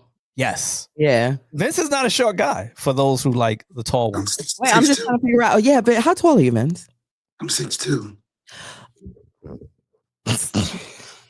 I'm 6'2". I'm 215 pounds now. And I wear size 12 shoes. Is that your fighting class, Tash? So this stop playing. Send me that gay call. Tash, she doesn't live in LA anymore. You're gonna have to travel a little bit. Oh wait, I didn't know that. I keep saying that. I live in Miami now. Why would you? Never mind. I thought you was right down the street. You used to live down the street from me over here. I was at Calabasas. I didn't see you at Ralph's. Like we could have went to the Ralph's together. Like, hey, boo, it's 11 o'clock. Meet me at the Ralph's Al 9. Like, how did you miss him, Tosh? He used to go there. He was married. That's how I missed him. He was married. I was respectful. I wasn't looking. I was going to work and going home. Yeah. Time we went grocery shopping. It was, I think, and Remy. I think we went to Ralph's and went grocery shopping that time. You remember that? That's what I'm saying. Like we could have met right there. She came back to the house and cooked that full meal. Yeah. That could have been me. You could have just slid me the gate code. I could have went, I know where you was at. I kind of keep up. You know what I'm saying? But now I got to get a 6-hour flight to come see you. I got to walk around the plane twice before the damn plane land. What time my flight leaves in the morning? You can go to the. Tash, you're crazy. Because baby, them kids' father showed up. He's back, so I could leave whenever I want to. All I got to do is make a phone call. Hey, come get your kids. Oh, you can travel. That's so good. Oh, you can travel now. He's on the East Coast too, baby. He's in New York. All I got to say is, baby, I'll be in the East Coast. Come get these kids. You got a bounce pass. Okay. So good. I'm outside now, but my kids are grown. They're 16 and 13. I could go outside now, but it's even better because they daddy around. So they'll be like, oh, mom is. She's got. How are you guys co-parenting very well? I'm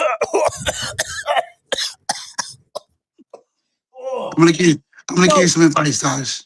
Well, let me wait before you give me advice. Let me answer your question. And I'm gonna be so we were not. For a very long time, he was in a very immature space, and it was very difficult. He had his moments where he was in and out, and as a mother, because my kids were younger, I had to protect them from that in and out behavior. And as of recent, and when I say recent, I mean November 2nd, whatever the November 1st, when I went to New York to run the marathon, he came. He showed up at a Tash and Chad appearance, and he saw because we posted on social media. So, and he's back, and my kids are older now. They are 16 and 13, and they are old enough to have cohesive conversation and communicate. And he was very expressive. He apologized to me for the years of hurt and pain. And we are now in a place where he is communicating with his kids on his own because, they don't have to go through me. They're old enough and they have their own phones. When he calls me, we talk. I gave him his space. He wanted to let it all out. I gave him that. And I think where we are today is a place of rebuilding. And I welcome that because I have always wanted my children to have a healthy dad, their dad. And I embrace it because that is what we are in the present. You understand? And so I'm happy for them. And I'm happy for you too. Thank you. Do you have any advice? I think this is a good moment for you to offer up some advice as to how this could be even better. I think by you loving you, you'll be an example to him. And we talked about this earlier, forgiveness. You got to let it go. Whatever happened yesterday, today's a new day. Because God doesn't keep count of us, of our sins and our shortcomings. And I know that's probably hard to hear, but I only can tell you what works for me. And I hope it can be a blessing to you. I appreciate that. It's not hard to hear. I receive that and I appreciate that. Sorry. Hold on, Vince. Okay. Mm-hmm. He's back, I think. So don't let that hold you back. I appreciate that. I don't, I'm much like what you and Chad was saying. I'm a lover. I loved my family. I loved being part of my family. I loved growing my family. I fought till I literally couldn't fight anymore. And I had to make an executive decision to part ways and raise my kids on my own. And so I never wanted to do this alone. I've always embraced co-parenting, cohesive co-parenting, but it does get hard when you are the only person fighting and doing the work and all those things. And so, I don't not embrace it. I don't not, I support him. I'm huge on men's mental health. And, after a while, and it does get hard when you are trying to replace the love that he didn't get from his mother when he was a child. When you're trying to teach him, when you're trying to love him, when when you're the only person doing that, then by the time it comes to intimacy and just quiet time, you're exhausted. And so I had to make the decision on what role am I going to play and what role is going to keep me alive for the sake of our family. And so I left in 2016, and here we are in 2025. And 10 years, we were together 10 years, we've been apart 10 years. So I've been apart for as long as I was there. And I used that time being apart to go to therapy, heal, grow, and figure this out. And I didn't date. I dated one person. And, as far as a serious relationship, I went out with a couple of people. But as far as a serious relationship, my kids only know one person that I've ever dated after I left their dad.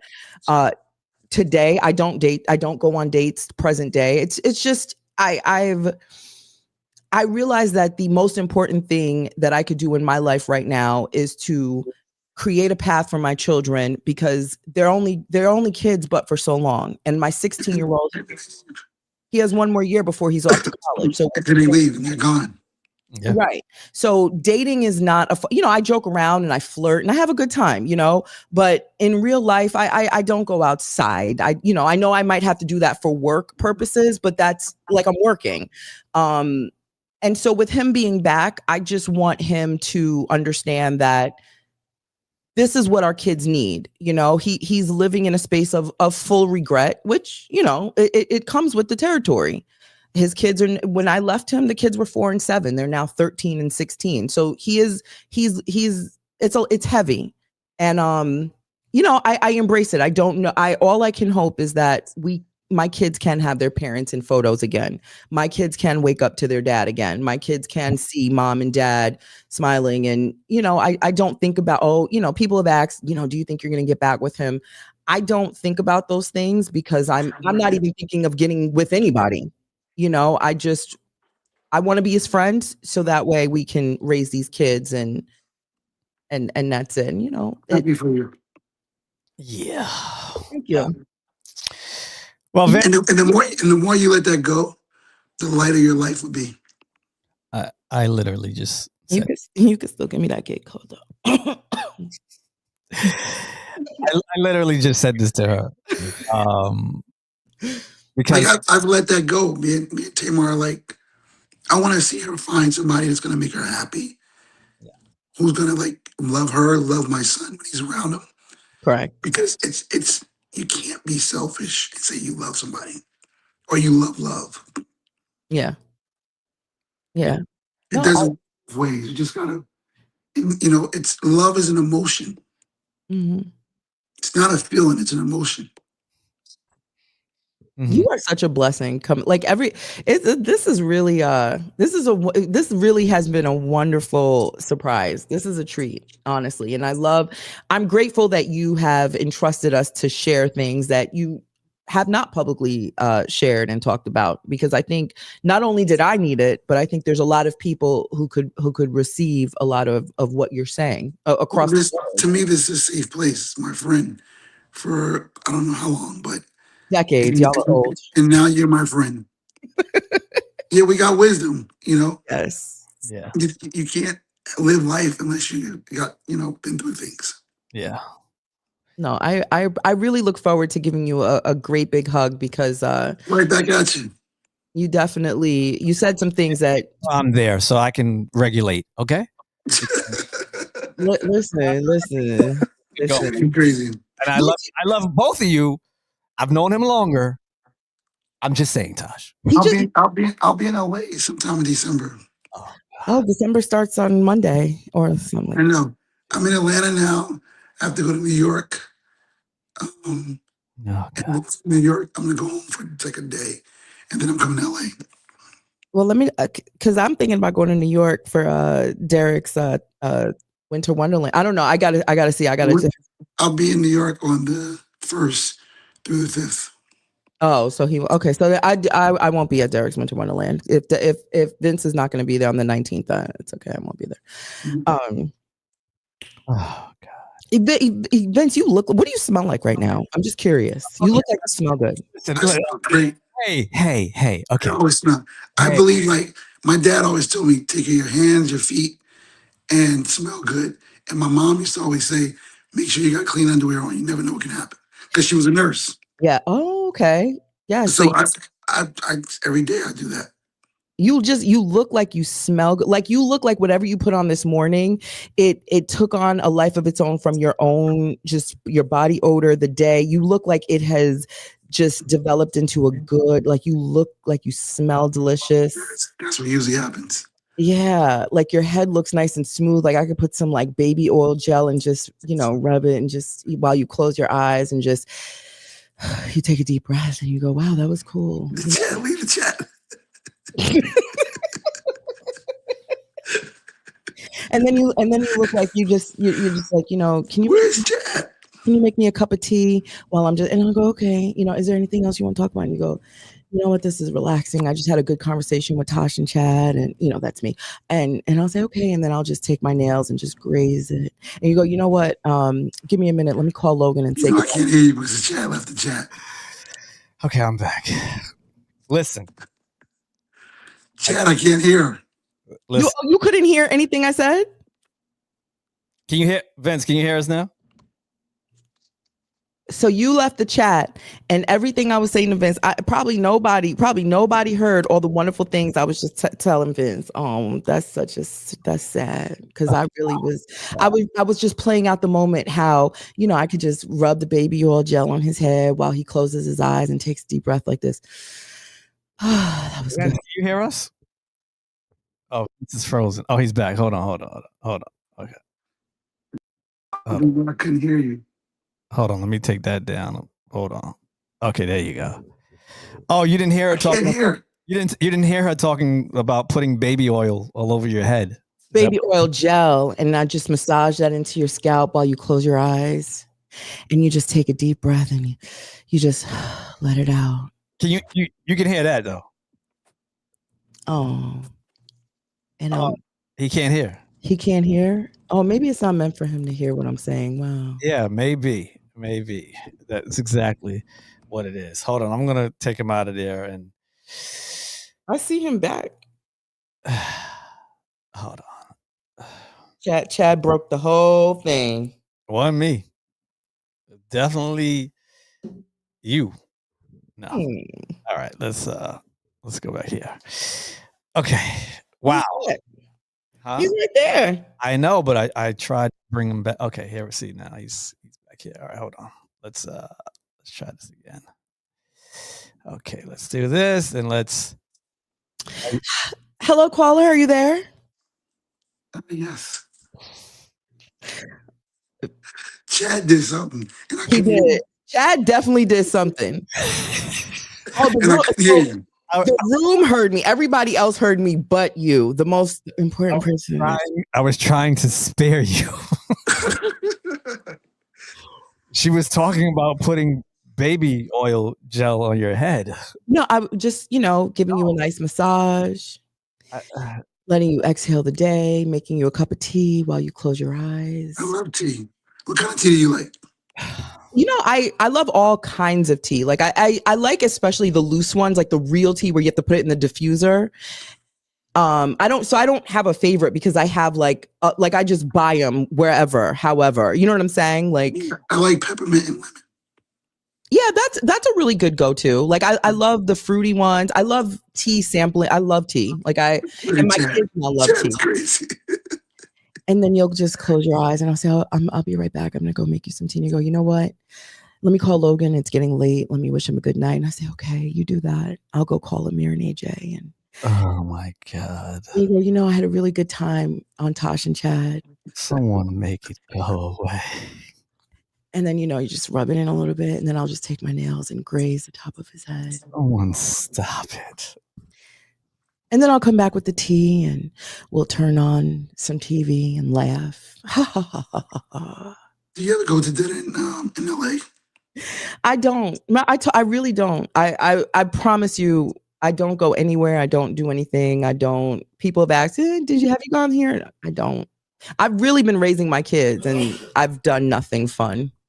Not to sound, and I don't mean that in like a I really just have been focused on my kids so that now that they're older, now that they're older, I want to go do everything because I can, but I don't know what I'm a square. I don't know what to do. Can I just say one thing? I'm going to only say this one thing, and I'm not going to say anything anymore. I'm going to remove myself from this. I really am. Let me just say this. No, because when you remove yourself, then we can't hear. You're going to break it. I don't mean from the. I just mean in life. All right, in this scenario of life, I'm going to remove. But let me tell you what I am most concerned with. What I am most concerned with is that when and if this meeting happens between you two, and I hear that little ding sound on my phone, and I go to open that phone up, and I see a text message from Natasha Simona, and I hit that little button, and that freaking picture pops up of you two together, my life will never, ever be the same. Vince, I'm cool. Listen, we could play a game. We could play around a Uno. We could go walk on the beach. We can go I'm chill. We could go. We don't even have to go anywhere fancy. We literally could just go to Joey's and sit in the back and talk over. Joey's got some good wings. I love. You know what? I've gone to Joey's. I said I've gone nowhere, but Joey's is in our backyard. It's right here. It's easy. We could go to Joey's. They just opened one in Miami too. Oh, really? Yeah, I love Joey's. I'm probably one. You can put me in the category of one of the most chillest person in your Rolodex. I'm her. I just like to enjoy life, make people feel good, make sure you feel good. You know. I would say we could go grab some no salted fries from McDonald's, but we collectively have. Vince, I lost weight too, baby. I want to be outside. All right.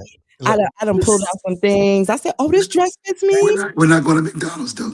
I know. I'm just saying, Vince, it's been real. Hopefully, I'll see you tomorrow, Vince. Vince, we could drive on PCH with the windows down and vibe and just drive up PCH and just talk about life. Help.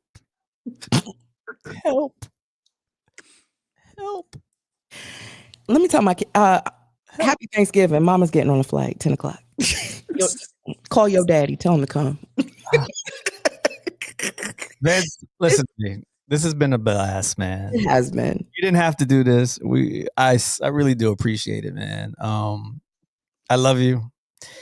You know what I mean?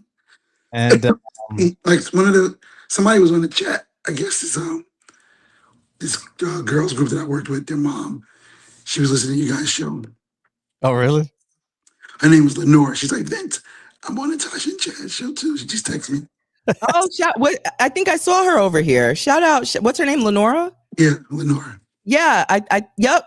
I saw her over here. Shout out to you, Lenora. Absolutely. She's got two incredible kids that are just phenomenal singers.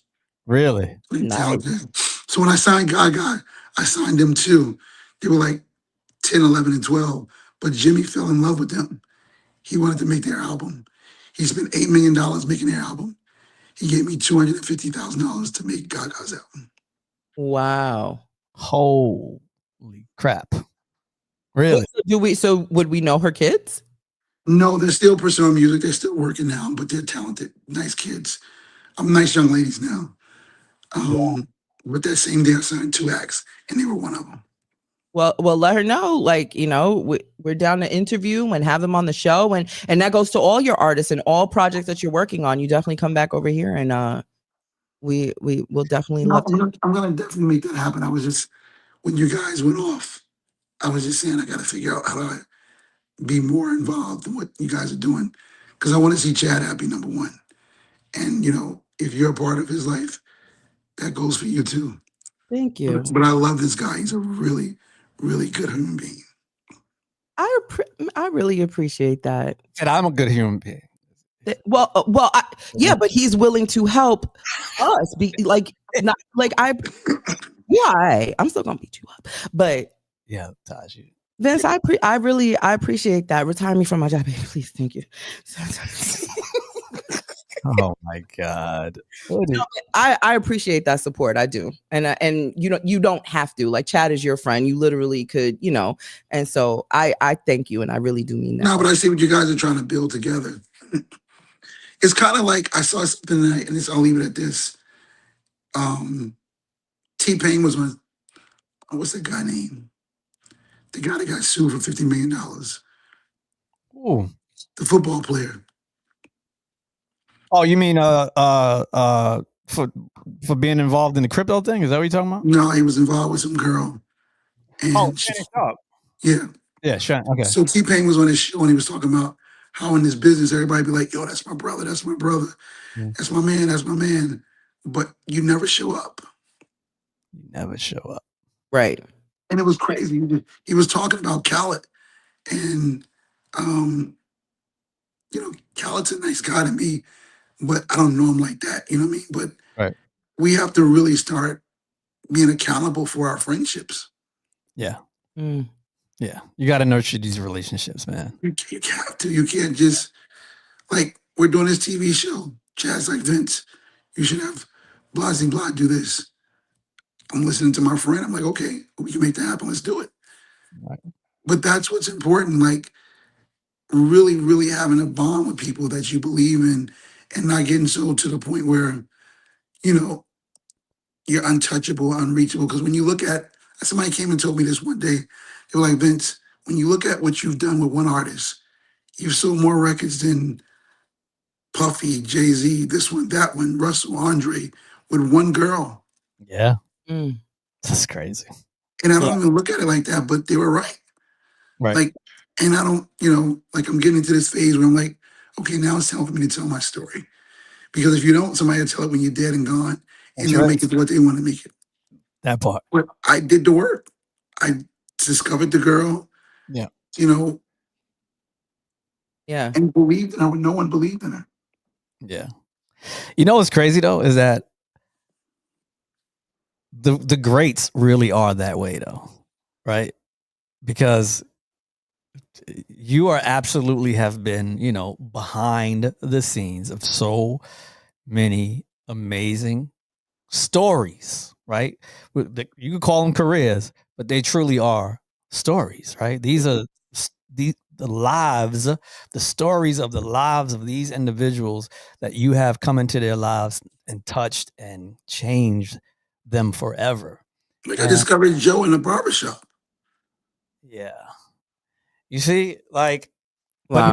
But nobody would know these things, right? Nobody, you are not the kind of person who wants to, in the past. And it's so important that you speak and you talk about who you have been, who you've become, how you got here. Like, if you don't tell these stories, there is an entire generation that is without this information. Like, I just realized the other day, I'm like, I was a part of John Legend's management team.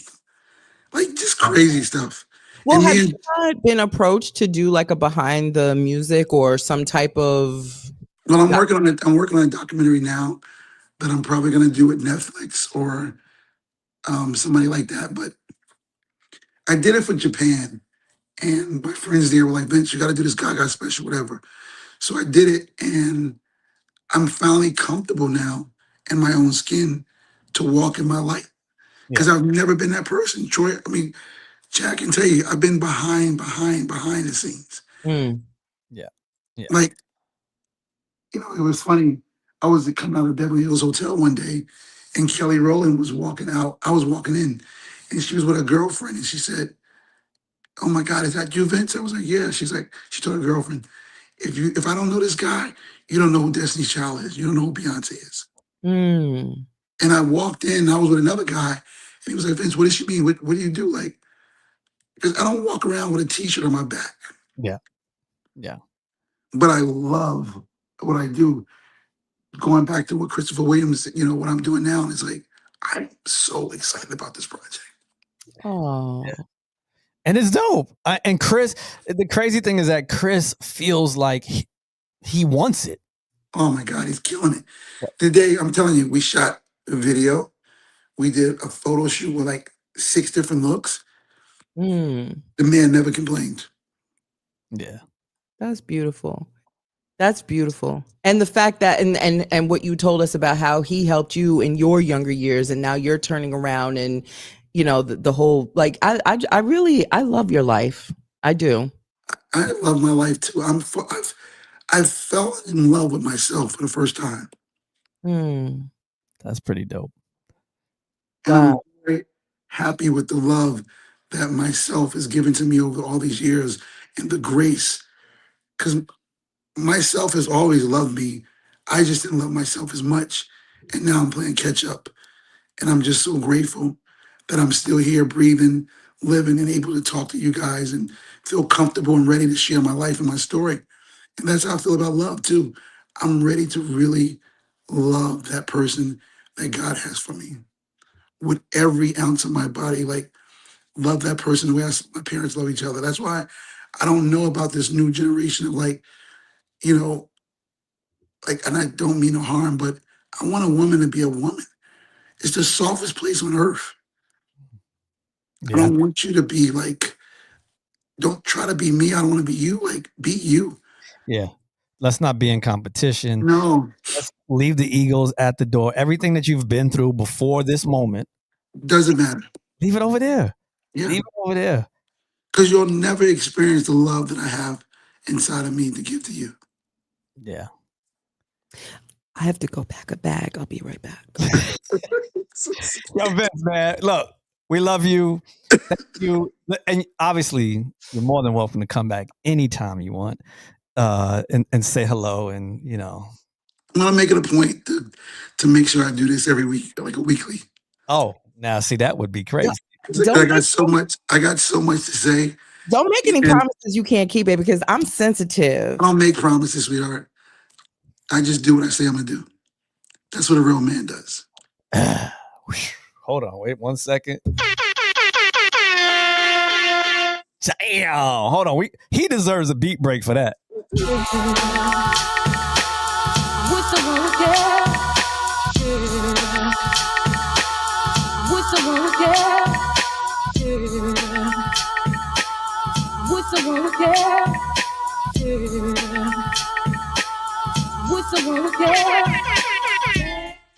Like, I think I want to, like, come on a show and every week play a snippet of what I'm doing with Chris, what I'm doing with these other artists.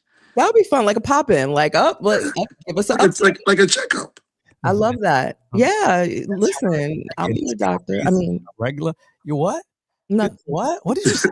He said like a checkup, so I said I could be your doctor. Listen, Vince. You'll be his doctor. I mean, no, just act normal. Just keep. That's a big responsibility. Listen. I'll be your friend. I'll hold your hand through everything. I'm here. Wow. I'm here now, and I'll hold your hand. You want to talk to me. You might be dating a girl. You want to talk to me, like, okay, I got you. You Wow. want to tell me to pack a bag. I got you. As long as it's not on Wednesdays and Sundays, okay? I don't think he'll mess that up. No, but you're really amazing, and I know I just got here, but I'm proud of you. I'm happy to know you. I'm happy to support you. And listen, I'm so grateful that whomever is going to hear this will receive all of the message and information that you've shared, because it is worthy to be absorbed. I appreciate that. Did you absorb? I appreciate you guys giving me the platform to say these things and express myself, because I just, again, like Chad said, I've been behind the scenes, because that was never my intention. I just wanted to do the work. Yeah. And you did that. You did that, my friend. And now you deserve the flowers while you're here. While you're here. And Tasha, Yes. behave yourself. Okay. Chad used to come out the Hit Factory, Devontae, Jodeci, Timbaland, and it'd be like 7 o'clock, 8 o'clock in the morning. That's what time we'd be going home. So time would be going home. Wow. We put that work in. No, we definitely put that work in. I would leave from there and go to Bert Padell's office first because I had to do some more work and then go home. Shout out to Bert Padell. Shout out to Bert Padell. God bless his soul, man. Bert was a great guy. Oh, for sure. For sure. All right, Vinny. We love you, man. Love you guys too. I'll call you in the morning and all that good stuff. Love you, though. All right, you have a great night. Thank you, Vince, you too. And go make some tea. Nice meeting you. Yeah. Nice meeting you too. Make some tea, man. Rest that throat up, man. I'm about to go have some music next. All right. All right, guys. All right, brother. Peace. Bye.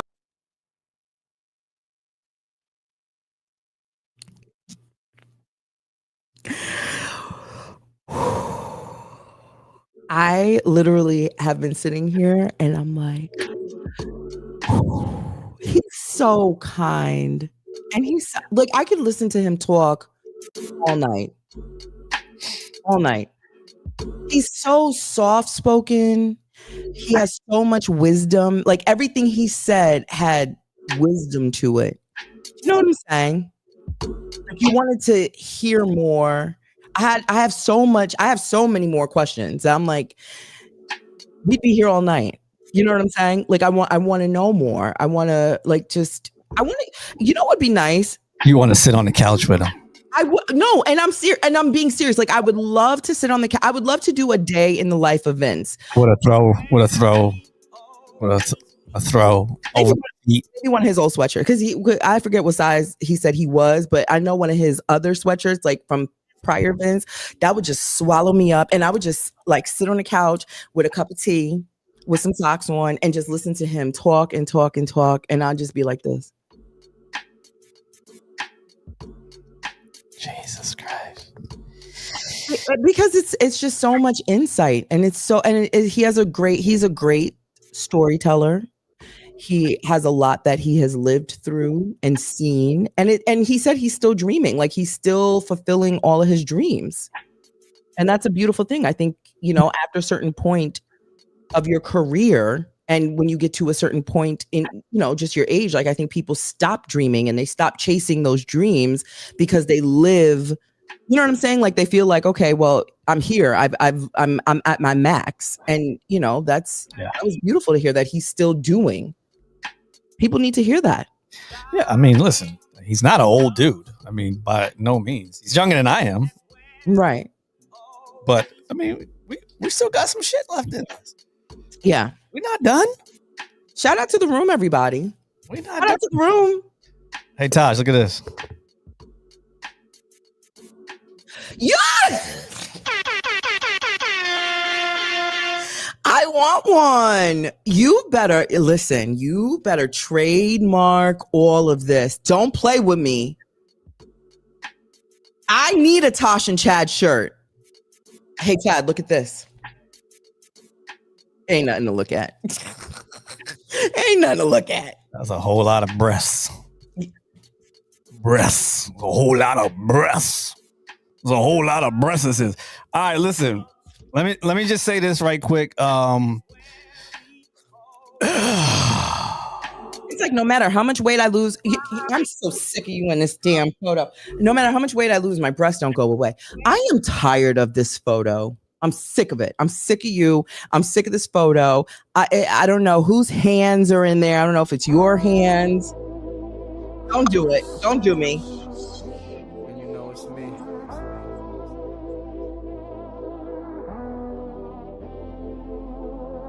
3 a.m. when I be hitting your phone up.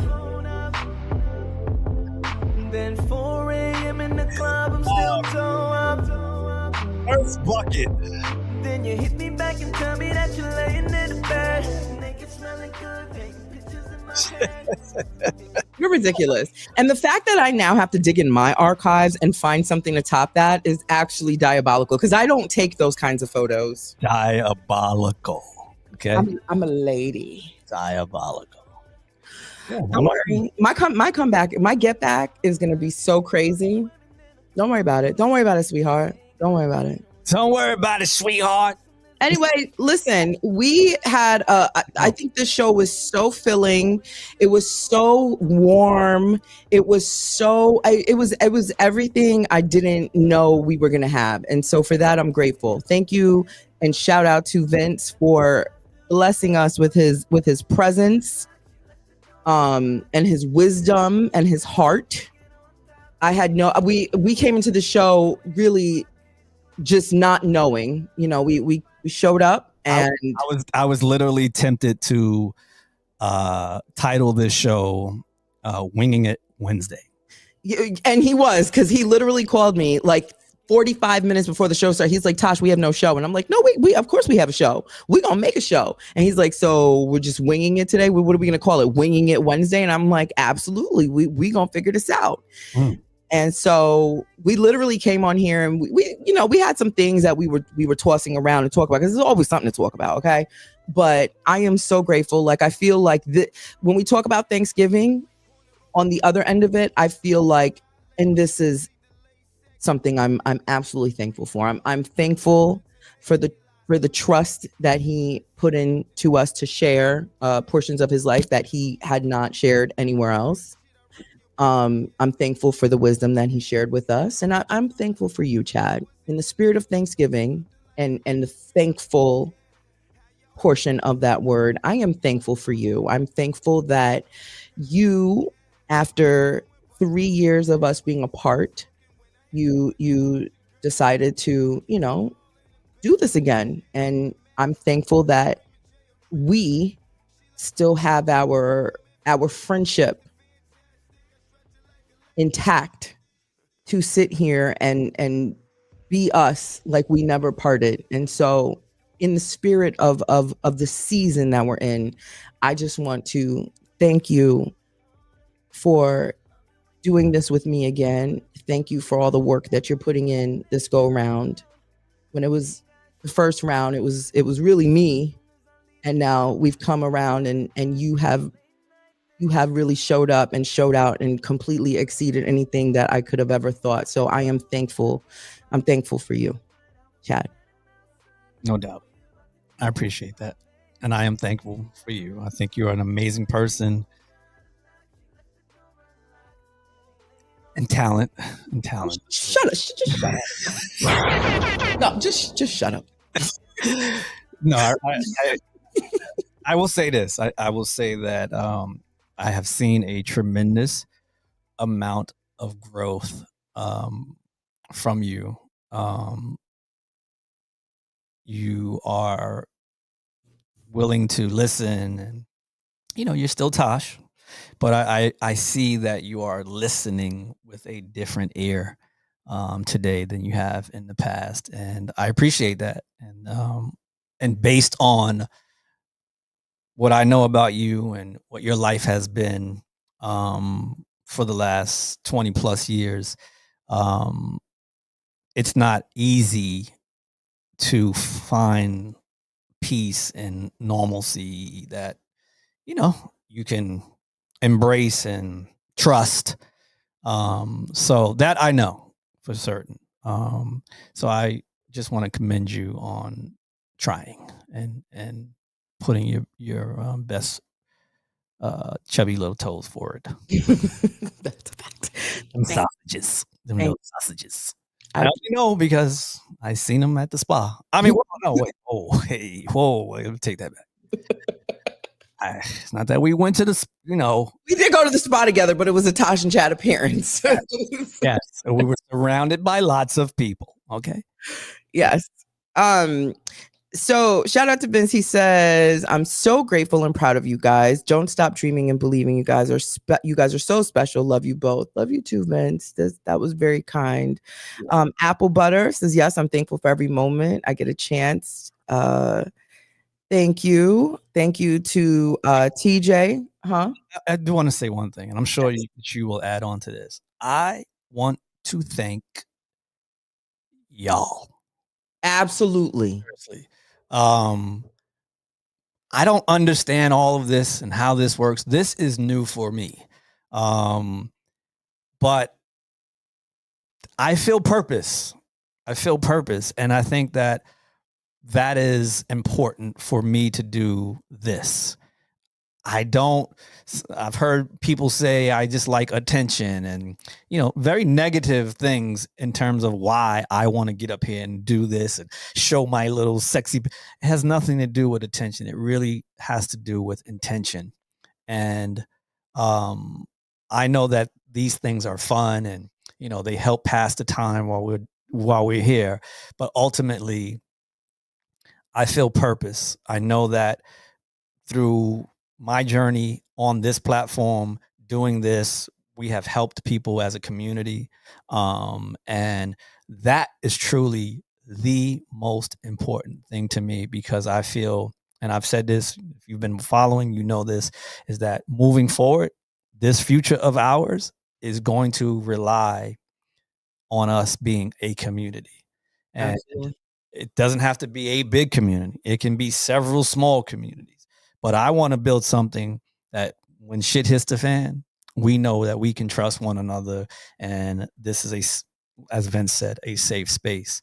So that's very important to me, to hold, that type of integrity and constantly deliver to you guys something real and special and stupid and fun at times as well.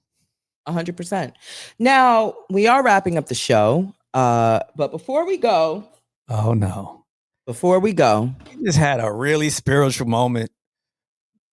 We connected with the people again because we lost them when we were talking about these pumpkin pies and we were losing our barbecue invites. But, all right. Well, you know what? You got both. You got both. Pumpkin pie. All right. Pumpkin pie here and the sweet potato pie. You can't even say this shit. Come on now. Put some patty lid in that. Put some label when you say it. Put some respect on the name. I got some sweet potato pie. Like what? All right, here we go. Now, wish me luck. This is the pumpkin pie right here. Mmm. Mmm. Mmm. Mmm. Mmm. Mmm. Mmm. All right, now let's clear our palate. Here we go. Drink a little water. And here's the sweet potato pie.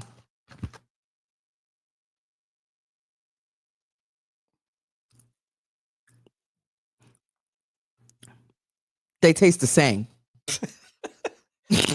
They taste the same. You know why part of what that really is? What? The sugar. It tastes the same. Yeah, it's the same sugar. Now, why aren't you eating any crust though? Like, shouldn't you at least be indulging in crust?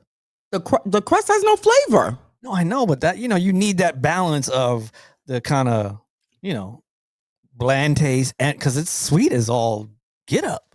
Wait, hold on. Let's get some ASMR. Hold on.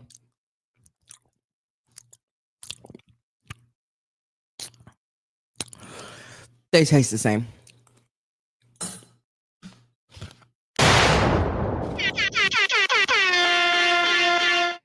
Thinking about my past, wondering how I made it. We haven't heard this in a while. And how long it's gonna last.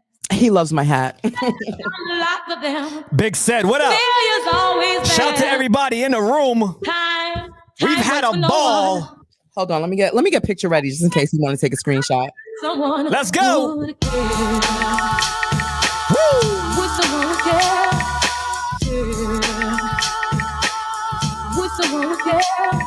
Yeah. Happy.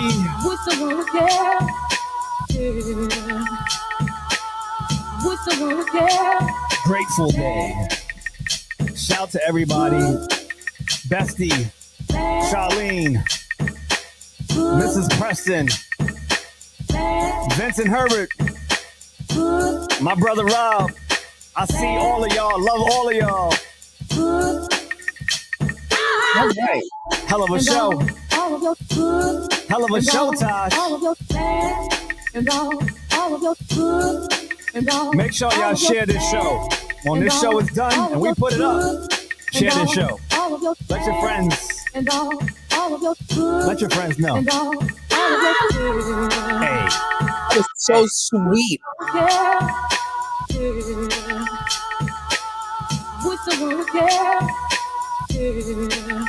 Oh, stop it. Thank you to everybody that likes my hat. your hat's killing. You know when you see a black woman in a hat, You know what time it is. she getting her hair done, baby. Pierre Martin, Charlene, I see you. Hey, the good and the bad, Tash and Chad. Hey, see what I did there, right? Hey, hey, hey, hey. I got a plane to catch. Oh, that's right. You really do have a plane to catch. All that joking I did with the plane, you really are going somewhere. Yeah. Hey. Hey. Okay. Oh. Hey. Oh. Oh, he likes my earrings too. Oh my God. Let me just stay right here. I've lost control of my show. Wait, let me get a good angle. Let me get a good angle. Hold on. Let me move the mic down a little bit. Wait, hold on. This the side desk. I took more out on this side. Hold on. Let me change my angle. Someone catch a screenshot right quick. Thank you. And all of your good, and all of your bad, and all of Oh, your you know what's funny? If you're watching us over on Instagram, you can't really see Chad's shirt. So you're gonna have to go over to YouTube. and all Oh, why does it look like this? with the one Now I'm just gonna go buy a bunch of. Listen, I'm not mad at the hat thing, to be honest with you. I might have to wear it more, even when I'm not doing my hair. No, that's what I'm saying. Like it's a thing. I think it could be a thing. It's doing something. Listen, it's doing something. I'll get like a diamond encrusted V right here for va va va boom. You thought I was gonna say Vince, didn't you? I mean, yeah, I did. I really did. Mrs. Preston said, "When can we get the merch?" It should hopefully be available by Christmas. Yeah. Soon. Yeah. Robbo, what's up? My brother is in the chat. I see you, Rob. I love you. Shout out to everybody. Listen, it's time for us to go. I gotta go finish cleaning the rest of the house. I'm gonna go spend time with my kids. I think I gotta pick up the other one from volleyball practice. I gotta finish taking out my hair. It's time to jump out of this role and jump into the next role. Yeah. So happy holidays to everyone, whether you are observing Thanksgiving or not, if you are with your family, if you are, whatever it is that you're doing, I hope you are safe. I hope you are warm. I hope you feel loved and appreciated. And if you don't, let me know. And I will pour into you. I hope you all have the most peaceful and pleasurable rest of your week until we come back on Sunday. 9 p.m. Eastern, 6 p.m. Pacific. Thank you to everyone. Shout out to the entire room. Shout out to everyone in the chat. Shout out to all of our silent watchers. If you haven't liked the live yet over on YouTube, likes and shares are really what grows our show. Subscribing helps us as well. We are trying to get to 500 subscribers. We are still in our infancy stages, and growing us just helps us continue to pour into the show so we can deliver the most amazing content. I guess that's the new word. And continue to be better versions of ourselves for all of us here. So shout out to everyone. And shout out to everyone on Instagram watching us. If you are over here, please make sure that you cross over, if you haven't already, to YouTube. This is our new platform. Although we're delivering over here, you have a better view across the street. That is all the house cleaning I have. I don't think there's anything else to clean, and we will be back on Sunday for sure. No matter what, if we got to do it from the plane, train, toilet, we are here. Universe. Yeah, Mars. We're here. We love doing this, and we love what we do, and we're gonna do this. Rain, shine, or poop. Oh, what? Before we go, hold on.